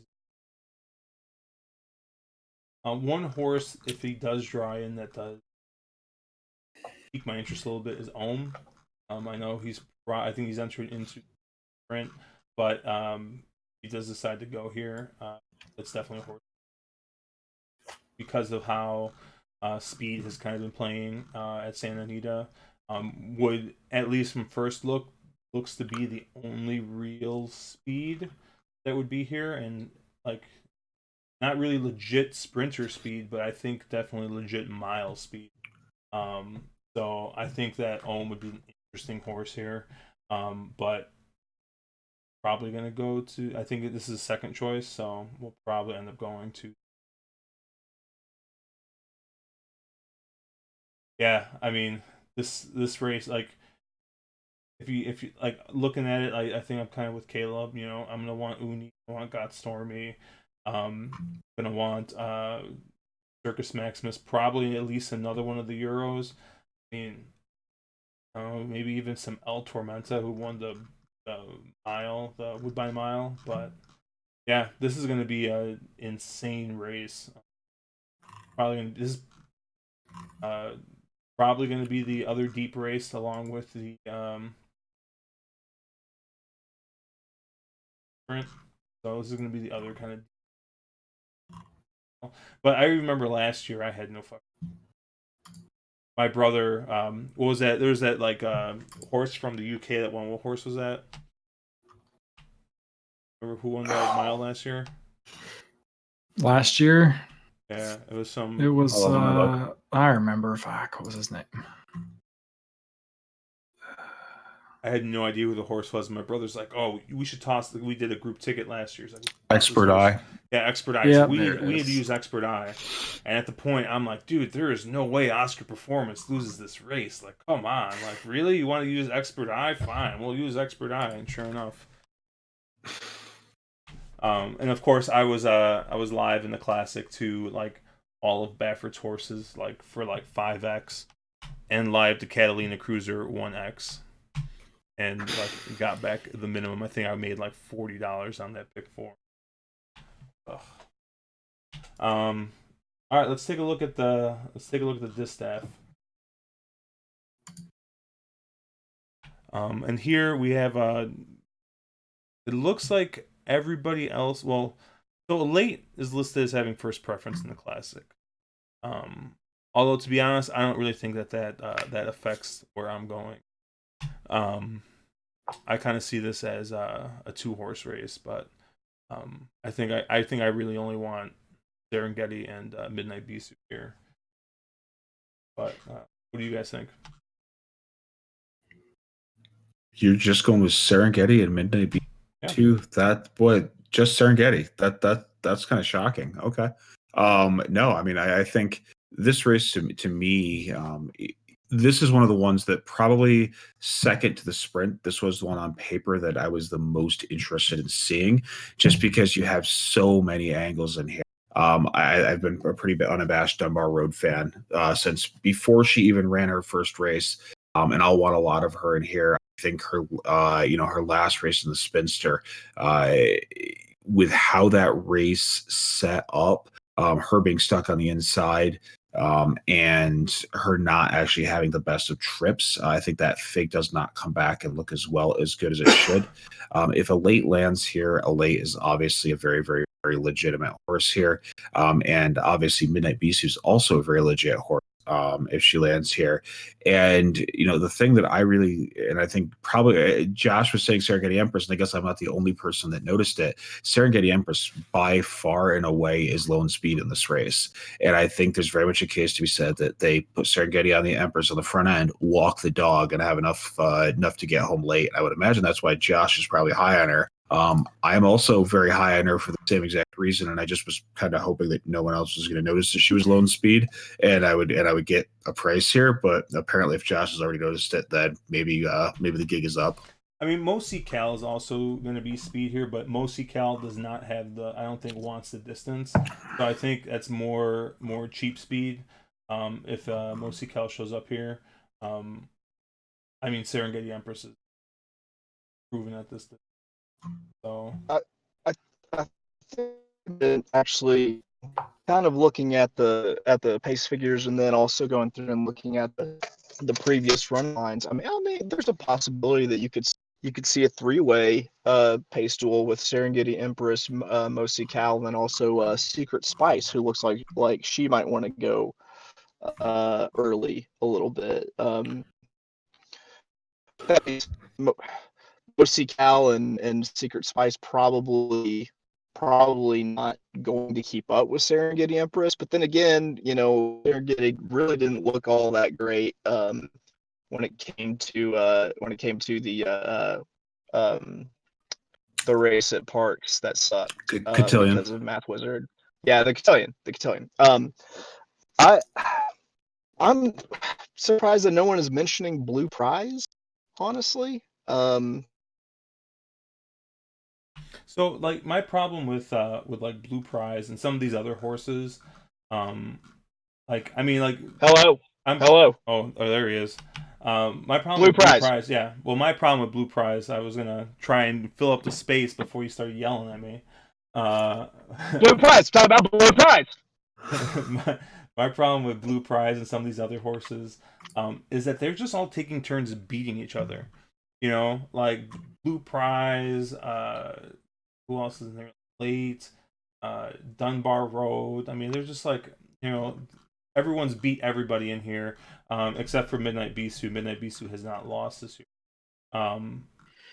But as much as I think Midnight Bisou is a huge horse in this race, I mean, like Mark said, I think that Serengeti Empress is going to get a good pace setup here. And I think that might just be the difference here between I mean, I'm the biggest street band fan in the world, and it kind of hurts me to say that I think that this might not be the best spot for this horse. I mean, probably has a real good shot to finish third or fourth and get a nice big check, but I really don't see the winner really coming from outside of Midnight Beast Serengeti. But all right, Chase, now that you're back, you can finish your thought. It's a horse that's Blue Prize is a horse that's a little bit older. I mean, if you do see a three-way,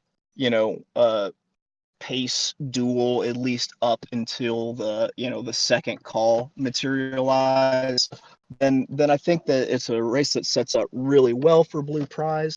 I just with the way Santa Anita has played, I have such a hard time seeing anybody go gate to wire on the dirt. But I could be wrong, and I haven't been paying as close of attention to it since Keeneland's been running, and we've been beating Mark in tournaments and stuff. So I look at Blue Prize last race at Keeneland, which I really think that the Santa Anita dirt surface is going to end up playing a lot like what we're seeing Keeneland play like right now. Just be a late in Dunbar Road, on that Keeneland surface, and if it translates at all, then I think Blue Prize is definitely worth a shot. With that being said, you're going to get prices abound. There's going to be no shortage of prices, and anyone who even figures to be a heavy favorite is going to be like 5-2, 3-1. I can't really see any horse being bet down crazy here. I mean, well, I disagree. I think Midnight Beast. Oh, I'm sorry, I forgot Bisu's in it. Sorry, you're right. She's probably going to open 6-5, and she might be odd on. Truthfully, Santa Anita plays pretty quick, even despite the fatalities and whatnot. The times are slow, but it still plays very strongly towards speed. I'm going to probably fade any horse that's coming from way off of it. I mean, I love Street Band, but if you miss the wedding, don't go to the funeral. So last time is when you wanted to have her. And many of us did have her. That's true. If you listen to the stream, you probably did. I love Bisu. I mean, this horse is a hard knocker. Literally 7 for 7 this year. I think 3 of her losses came against Monomoy Girl. So, she's a great filly. Every bit in the horse of the year consideration. That said, she's the favorite I probably most want to beat in the races we've talked about so far on Saturday. And it's nothing against her. It's just that I think that, I've always said that 1.125 miles is on the far end of what she wants to do. And she handles it, but I do think it's probably a little farther than where she's best. Maybe like 1.16 miles might be more in her wheelhouse. And, I like the other horses here. I really like Dunbar Road. Everyone's aware of Dead Rail at Saratoga, but, people that haven't been paying as much attention probably aren't aware of how dead the rail was at Keeneland during that opening weekend.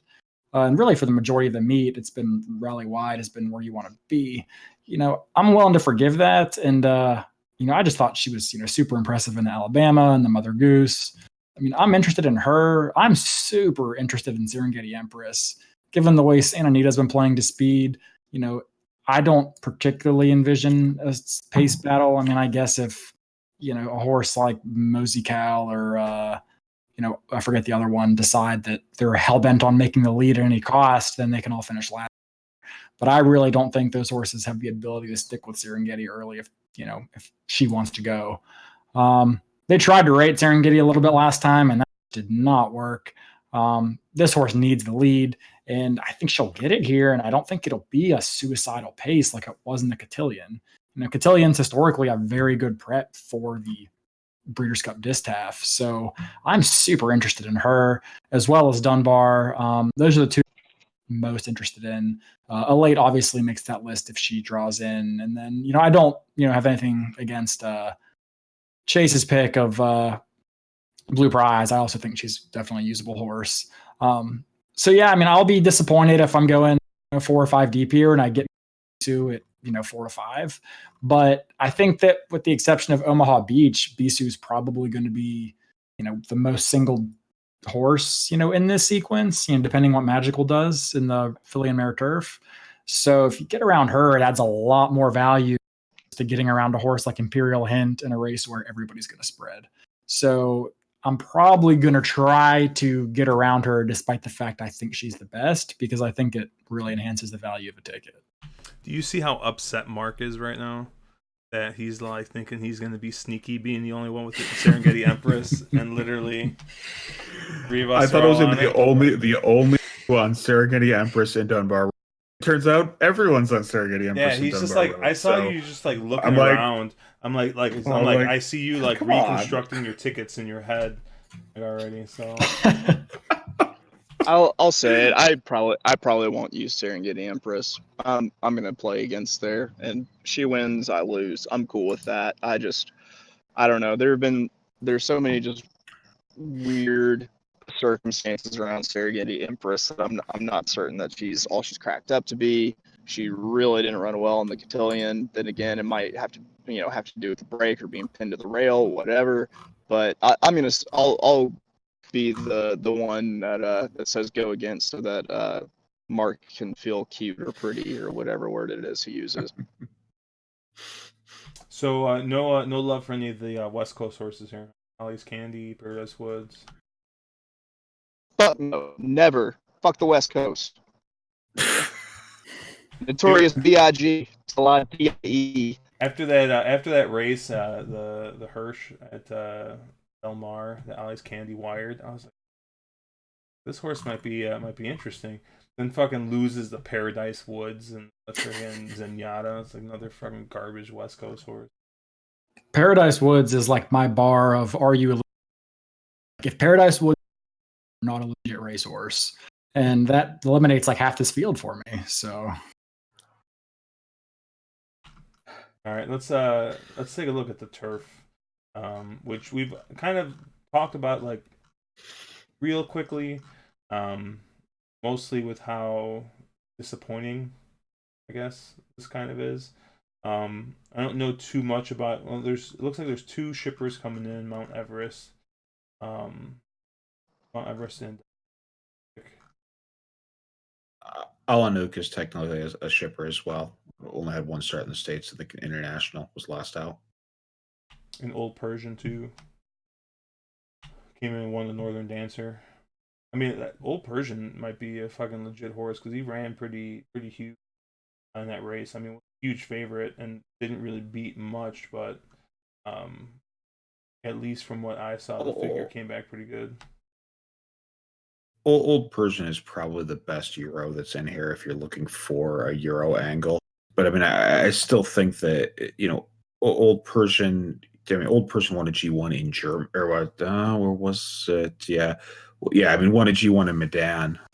But won the Golden Sheehan, which is obviously $6 million race and a massive race. But I don't really love Old Persian. Not the Euro you want. I'd hope that Almond Eye or somebody like that. A legit European.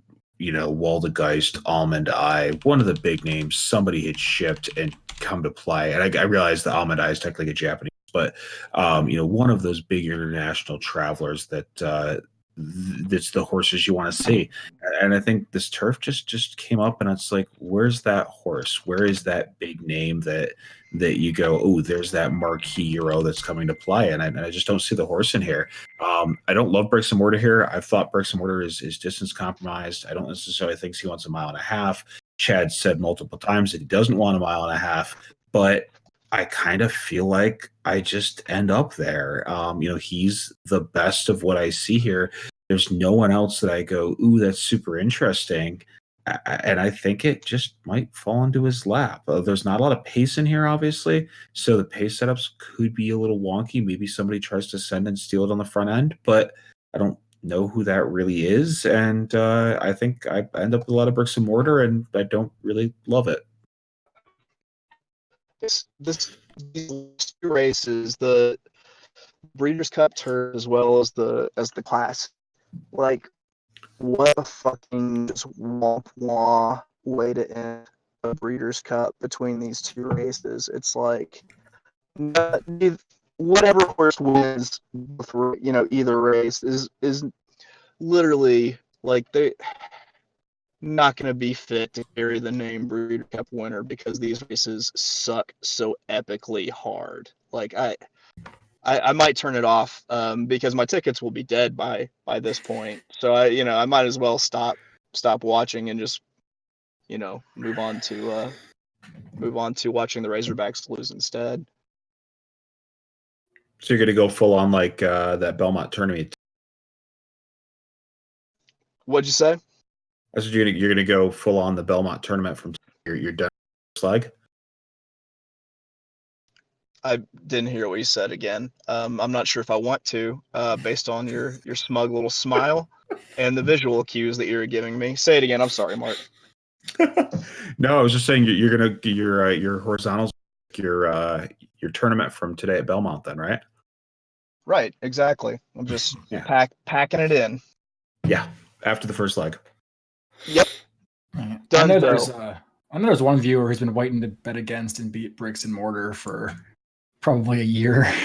And I'm with you. I wasn't with you before, but this was a spot. I'm like, a horse is going to take money. I'm going to be against him, and I'm going to beat him at 2-1, and everyone's going to be on him. This field is bad for the best turf race in North America. Not, I mean, the Euros sent over their backups. They sent over their Gardner Minshews. I mean, I don't know. Hey, he's the starter on my fantasy team. I mean, I don't know what, I mean, Old Persian, I mean, I like him. I don't love him. I mean, Anthony Van Dyke, I mean, I guess he's okay. But I mean, there's no Enables or Geists or Almond Eyes or anything. I mean, Magical would be my top pick, hands down, if she decides to come here. I don't know that she will. I heard she's favoring the filly and mare, but she'll be my top pick in either of those two races, regardless. But she would make my life easier if she decided to come here, because that would give me, potentially 2 singles instead of 0. I hate all the American horses here. Specifically, I hate Arklow. I hate Channel Maker. I hate Channel Cat. Sadler's Joy, I hate, even though he's not running in this. And I hate Zulu Alpha. I hate you. I hate you. I don't even know you, but I hate you. If you use any of those horses, in my mind, you have to use them all, because they just take turns beating each other. They take turns on when they want to show up. And I mean, I just truly have no idea which one is going to decide he wants to win today. So I'm not going to, I mean, I can almost guarantee you I will not have any of those on my ticket. There's no obvious, pace setter who I think might get cute and steal it. I mean, maybe Acclimate, but he doesn't necessarily look fast enough. So it's just a race that I had a lot of excitement to bet before I saw the entries, and kind of think, God, do I really want to take Bricks and Mortar at 2-1, or do I want to, take some, second-rate Euros? Or it's a tough spot. It's probably a race that I'll be kind of spready in, but I'm not going to feel good about it, because I'm sure one of those shit American horses I talk shit about is going to come up and beat me at the end. Probably Zulu Alpha. Zulu Alpha, dude. You're going to get Mortician. Alpha, yeah. Dude, so I pulled up the bet of the weekend is that this is underwhelming. That's the best bet of the week. Dude, the best bet of the week is going to be that at least one horse that someone in this group absolutely hates is going to win one of these races. Probably going to be me, since I hate like half the favorites. So, it's going to be Baffert, Zulu Alpha, and Yoshida. Oh my! I pulled up the odds from overseas to kind of get an idea on this race, to see what's going on. Pretty much every book has Bricks and Mortar as the favorite at 2-1 or less. I think the best odds you can get on him right now is about 2-1. 9-4 technically better than 2-1. I see 9-4 a couple places. Second choice is Anthony Van Dyck. Third choice is Magical. Who Magical is weird because Magical is 2-1 at one book, and then 7-2 or 6. Oh, never mind, 6-4. Okay, dude, this math is all fucked up. I use all those weird odds that we don't. Yeah, so 6-4. So it looks like some books have Magical as the favorite, and have Anthony Van Dyck and Bricks and Mortar, the other horses there. Old Persian showing up at 4-1. And then, no joke, the next closest horse is like 20.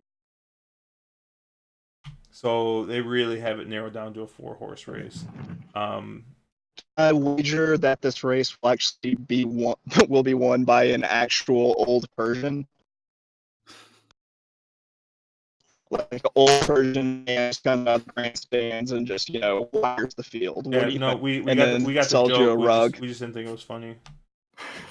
No, just the joke wasn't funny. And just because of that, Channel Maker's gonna win and just fuck everybody. Yeah, I mean, there's one horse in here that I really like, but I just don't see it winning. And I was on this horse last race and got fucking Bowie's heroed, even though I kind of like that horse. And that was Bandua. I think Bandua is going to be forwardly placed here. So I think that might give him a slight pace advantage, but I mean, I don't know. The thing with Bandua is, not to cut you off, Judge, just Bandua want to go this far. I Yeah. also like Bandua as well, and I do. But I mean, Bandua faded pretty badly late in the Arlington Million. And seems like Bandua really wants more mile and an eighth. I don't know if Bandua really wants a mile and a half, but I do agree with you. It's a horse that I find very interesting. Horse can be forwardly placed in a pretty paceless race. But does Bandua really want to go this far? Yeah, like honestly, like I feel like Bandua is that horse that would win every single mile in the quarter turf race if Bricks and Mortar didn't exist. Like I think Bandua would have a pace advantage in those types of races. But Bricks and Mortar, I think mile and a quarter hits we're in between the eyes. And like that's the thing, it's like, man, like a mile and a half, like if this is a mile and a quarter, maybe Bricks and Mortar easy, like no problem. I just don't know if he's gonna get this distance. So I mean, I think if Magical shows up here, I think Magical. I might go Magical and Anthony Van Dyck and just hope to the fucking best with hopefully the second and third choice. But like Bricks and Mortar has to fucking lose, right? Like the horse has to lose. The horse can't win every race. I don't know. I've been watching this the trainer on Bricks and Mortar, this Chip Braun character all summer, and he's really, I thought he's a real no-name. He's really kind of developed like over the summer. I think he might train a pretty good horse. It might be time for Chip to get his first, Breeders' Cup Turf win under his belt. So you see, I'm saying an Old Persian man would jump out of the grandstand and then win the race. So the next race is the Not that Breeders' Cup Classic, mile and a quarter. Yeah, I think that next week we'll have a better picture on what we want to do here. Yeah, when do entries come out? Tuesday? I think they're doing draw on Tuesday, Monday night or Tuesday, something like that. So I think we'll have a better understanding of post position, who's the also eligibles, who's really going where, what trainers are playing what games, early next week. And I think we'll be able to do maybe a Wednesday or something like that where we dial in a little more on where we're going to be playing and where we're going to be applying the most leverage. Like, seriously, like, I'm going to be real fucking mad if Bricks and Mortar wins or if Channel Maker wins. Like, both of them have to lose, right?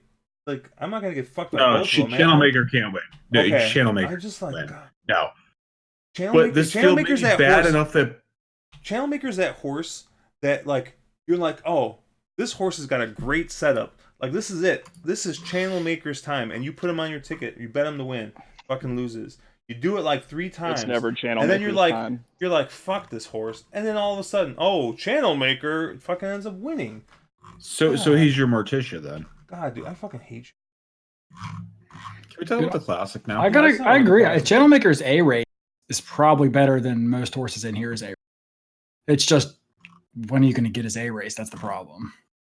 And then he runs And that's an why A he's race. so And then he runs an frustrating to try to A race bet. and gets beat by Arklow. God. Oh my god. My cell phone is about to go dead, and I think me discussing the classic will be a lot better when I'm on those post-surgery like crazy drugs. Nice. So I'm gonna go ahead and say goodnight and well, just give us your proceed. quick Old pick. Persian man. Give us your quick No? pick real quick Okay. for the classic. Give me your 5-second elevator pitch.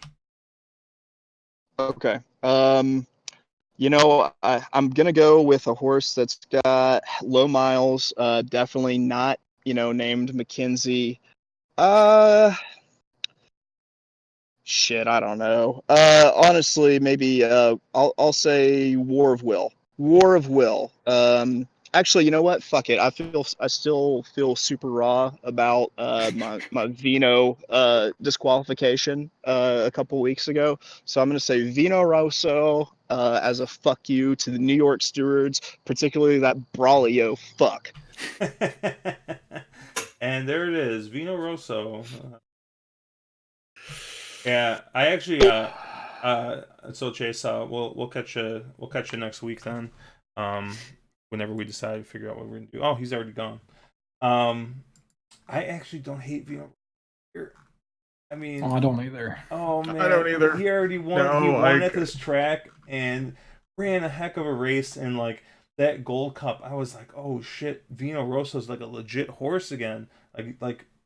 And I mean, the last two races. The Jockey Club was a good race, but Vino Rosso's been getting better his last few races. I mean, these last probably 7 or 8 races, he consistently gets a little better and a little better every race. He's not a lights out amazing horse. He's a grinder. He's not that blow you away performance kind of horse, but you gotta kind of use him, and he's a legit horse. I'd love the training job Fletcher did with the horse. 3-year-old, promising 3-year-old, but just no speed. Brings him back as a 4-year-old, in a mile race in the 7 furlong, Carter handicap. Races that are obviously shorter than he wants to go, but get some speed put into this horse, then stretches him back out, and all of a sudden the horse is quick enough to contest the pace, wins the Gold Cup at Santa Anita, runs okay in the Whitney, and then crosses the wire first in the Jockey Club Gold Cup. That's early speed is going to be huge for him in this in this race. And I mean, I like the horse. I mean, I feel dirty, but I like him. So I'm going to go ahead and I'm just going to go straight at this. Mackenzie. Now, I don't think this horse wants the 1.25 miles. However, if you look at Mackenzie's pattern, he looks like an every other horse. And if you look at the pattern, his last race was a little bit more of a little subpar. Should be loaded for this race if you look at his speed figure pattern. So he should be rounding into form. He really has no excuse. I mean, if he really is the best older horse, which I think he is, I just think that he's got the unfortunate distinction of probably being like 1 mile in the 8th type horse, maybe 1 mile in the 16th, where he doesn't really want 1 mile, but doesn't probably really want 1.25 miles, which is kind of a tough place to be for an older horse that has as much quality and class as he does. But I mean, like, there's really no excuse. I mean, the pattern fits. I'm sure the work's going to come back and they're going to look amazing like every fucking other Baffert horse. He's on the West Coast. Like, I mean, he's got no excuse. I mean, I know we said he's got no excuse to lose to Awesome again and fucking Mongolian Groom up, making him look stupid by wiring the field. But I really just think that this horse is an every other pattern type horse, and he should be rounding into form for this next one. And outside of him and Vino Rosso will probably be my quote unquote A plays here.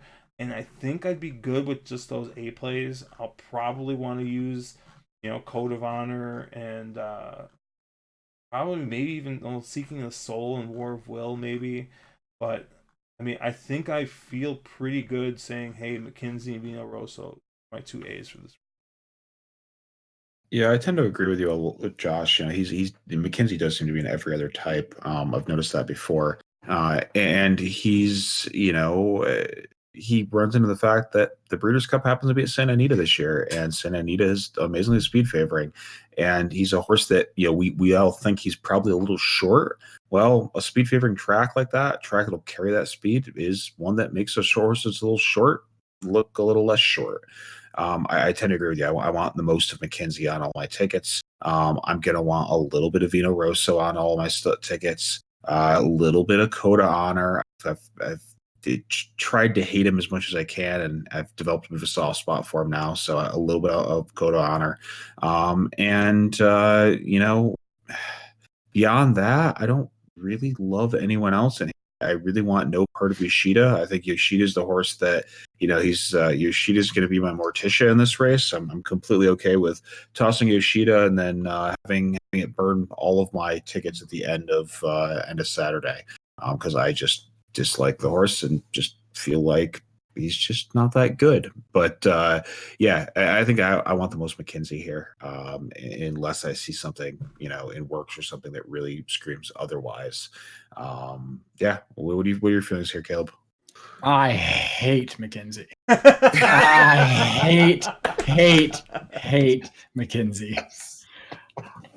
I won't say definitively without a shadow of a doubt that I won't ticket because I haven't handicapped the whole sequence yet. But I don't want to use this horse. This horse, I don't think he wants a mile and a quarter. I don't think he likes Santa Anita, actually. He's got 3 wins there, but he's 0 for 3 this year on the track since they've, started turning the track over in light of all the fatalities and whatnot. I think he's a hanger. He's like the 4-year-old version of Tacitus. Every time this horse loses, there's an excuse. He had a bad trip in the Met Mile. He, was against a slow pace in the Awesome again. Ran into a better horse in Gift Box. Okay, Gift Box.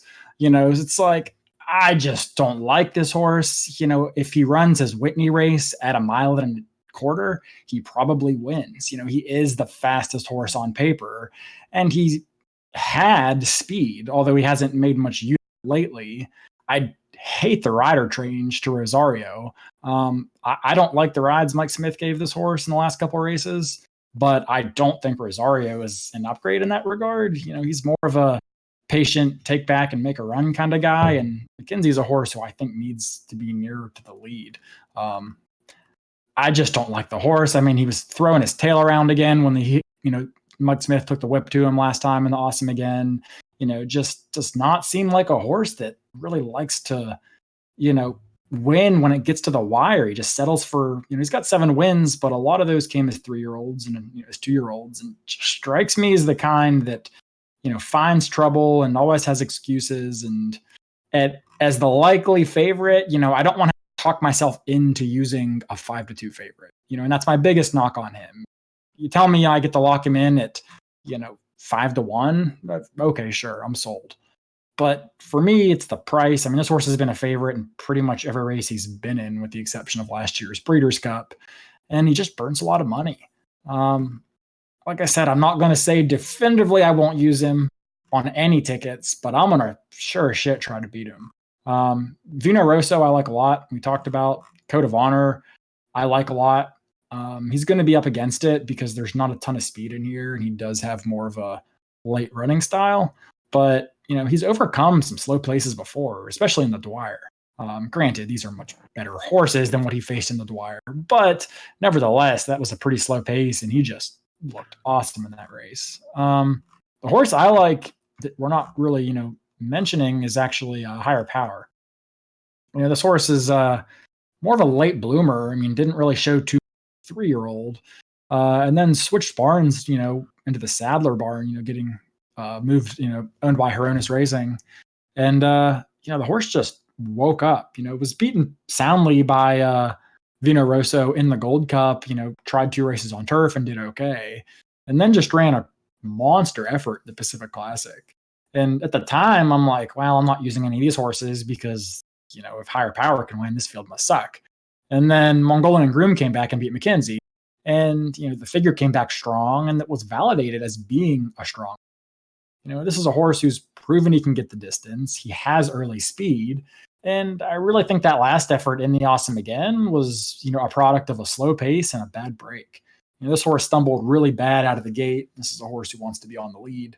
And he ended up actually out closing Seeking the Soul, and that's kind of my other bar for what the pace did is if Seeking the Soul doesn't make up any ground, it probably wasn't much of a pace. And this horse, broke last, took up ahead of Seeking the Soul, and actually ended up, in third, a non-threatening third, but a third nevertheless. That's the horse I think that may get overlooked a little bit.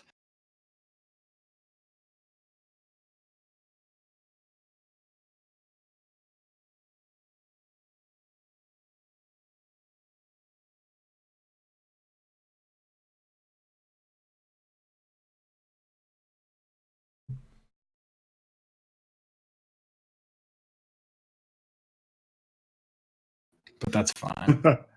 Oh, well, hey, I'm back. Sorry about that. Josh is guys. back. Yeah, I have no idea what happened. My internet cut out for 10 seconds. I think the stream is back up. Back. Yep, looks like we're back up. Whoops, sorry about that. I have no idea what happened. So you were talking about Seeking the Soul and how him closing is your bar. And then you were talking about Higher Power. I think that's where I lost you, is when you were gushing about. Yeah, that was Power. basically the end of it. Just that Seeking the Soul, is not a horse that I think is very good, but he's a horse that oftentimes clunks up the bottom half of tickets and fills out the trifecta, because he does have such a late running style. For him to make up zero ground in that race in terms of lengths, and Mongolian Groom to actually pass a couple horses, Higher Power to pass a couple horses, including Seeking the Soul. That was probably a better effort than it looked, given the slow pace and the, bad break. So I'm willing to kind of forgive that. And I think that's probably my long shot for this race without knowing the morning line. I'm guessing you'll probably get somewhere in the neighborhood of 8 or 10 to 1 on the horse. So Caleb, I got a question for you here on Mackenzie. You called him a horse that's 12 of 13 in the exact a money burner. And also, he doesn't like Santa Anita, but he's 7 of 7 in the exacta there. I'm just trying to clarify here. Well, he doesn't like to win at Santa Anita. I mean, 3 of 4. What's that? Sorry, 3 of 7 on the win. But he's 7 for 7 in the exact. No, he used to. Like I said, I don't know if it's this year. He has not done well at Santa Anita in terms of getting wins. I mean, he's had game seconds. But, I would expect him probably to be the likeliest horse in this field to hit the board. But, at the price, I just see enough that he's trying a distance. He's not his best. You can argue whether or not he gets it, but I don't think there's any question it's not his best. And he hasn't won at Santa Anita this year. I have to think, Baffert shipped his horse to the Whitney, which to me was kind of curious. And, it was pretty much a week before or a week after the Pacific Classic. Rather than staying and running in Mackenzie's backyard, Pacific Classic, he sends him all the way across the country to run in the Whitney. Was Baffert maybe concerned about the 1.25 miles? Does Baffert, I don't know. I mean, he may have just, I saw on the Breeders' Cup episode, the Road to the Breeders' Cup thing, maybe there was some sentimental value there. But nevertheless, these are business decisions, and you have to think that you don't spend that kind of money and put a horse through that kind of travel if you have a equally, winning your in Breeders' Cup next week in your backyard that you choose to skip to go run at Saratoga. So there's enough signs there that just make me want to try to get around this horse. Yeah, I understand where you're coming from, but I just felt I was like, wait a second, you can't really say that and I get called on it. So, if you look at the numbers, they tell one story, but if you look at the recent, different. Yeah, the interesting thing about this race is it doesn't seem like there's a very clear cut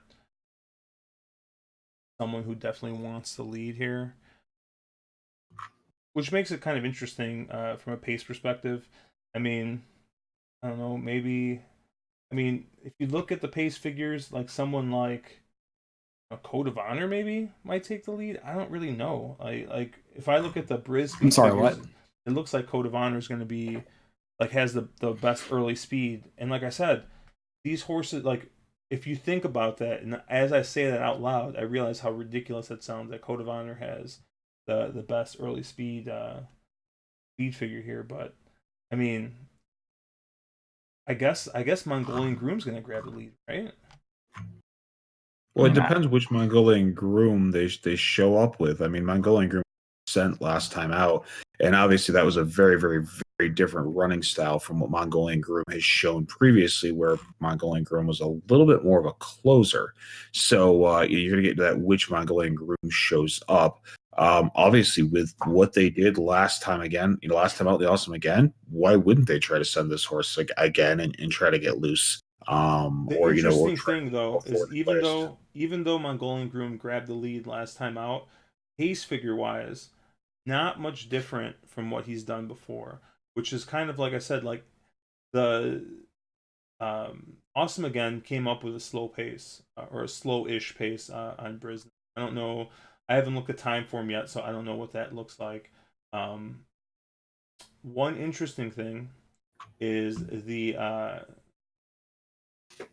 one horse that I'm gonna probably be using underneath that kind of interests me a little bit. I don't think he can win, but I think old Saffy Joe over here with Math Wizard. I mean, I think we talked about this before when we talked about Math Wizard. I mean, the man knows how to collect a paycheck with this. I mean, this horse just like he keeps on showing up to these grade threes and just like collecting paychecks, and accidentally ended up winning a grade one last time out, um, against two horses that absolutely should have won. But I mean, I think that using a horse like Math Wizard in like third or fourth in like a super or a try, I think is going to be a good play here. Mostly because once again, looking at this pace wise, that that Pennsylvania Derby was a real slow pace. He closed into this and passed horses on slow pace. Um, so I think this is like I think that makes the last race he ran, the Pennsylvania Derby, actually look better than it really was. And I mean, it looked pretty decent. The eye test, I mean, beat two legitimate grade two, grade three ish horses. So, including War Will, who's in here. So, I definitely think that there's some value there because I don't think that Math Wizard has any chance at winning this race and is outclassed by a lot of these horses. But I really, really like his chances to hit the board here. So I think that might be one way to kind of squeeze value out of this race. But yeah, I still think that this is pretty much Vino Rosso and McKenzie's race to lose here. Love the take on Math Wizard. I completely agree. This is a kind of race where if you want to get play whoever you like on top, and maybe for me, maybe key McKenzie second, maybe play an all in third, and then key Math Wizard, and then just switch to third and fourth places. You can get a pretty cheap ticket that could play some, huge numbers if it ends up coming in with some prices, and it's not that hard to really believe that could happen. Yeah, and I didn't get really chime in on this, but I also, the more I look at it, I really do like higher power here too. I think that's going to be a sneaky play, because people are going to look at that Awesome Again, be like, what the fuck, like, the horse, kind of bounce, but at a mile and a quarter, also this horse is Migdalia de Oro, so he wants the mile and a quarter is no problem for him. And I mean, best race was running at a mile and a quarter. Has only raced at a mile and a quarter one other time, and that was at Gold Cup. And 4-year-old, maybe he's just a late developing 4-year-old. Because that Pacific Classic he won the was a Pacific really Classic good in a race. mile and a quarter. Yeah, and that was a really good race. So that might be one to watch out for here. Maybe could also be the pace setter here. I think if you can figure out who's going to set the pace here, it might be worth taking a look at using that horse. Whether you think it's Vino Rosso, I'm going to use no matter what. But if you think that like a horse like Mongolian Groom or higher power is gonna grab the lead. I think that that's also a horse that you're gonna want to use as a B or C here because I mean, as much as that Santa Anita dirt is deeper and more tiring, I mean speed has still been pretty good. And no, and I'm not saying the Pacific Classic was a good race, like class wise. I meant like visually, it was a good race. All right, Evil Bob, don't settle down. I think War of Will probably make it, if I'm being honest. The horse has not rated kindly in his past few starts, and I just think that this horse needs the lead, to have any chance, unless the connection's Mongolian. Only possible chance to win this is by stealing it on the front and just send to make the lead at any cost. That would be my guess, but we'll see. I mean, something goofy could happen where Baffert's pissy at Mike Smith taking up on McKenzie and gives Rosario strict instructions to put him on the front and make him come get him. So it's an interesting race because there are no clear-cut leaders on form. It depends on jockey trainer instructions. All right, well, this was supposed to be a short stream, just taking a look at stuff, and we apparently made it 2 hours. Yes, and I agree, Evil Bob, though, the division is garbage. I think, I don't know, I'm interested to see what would have happened if something like a Catalina Cruiser would have ran in here. I know he's more like a miler, but I think he would have made this race a little bit more interesting. Maximum Security, who apparently is running at Belmont on Saturday in some grade 3. I think Maximum Security would be probably my top pick here.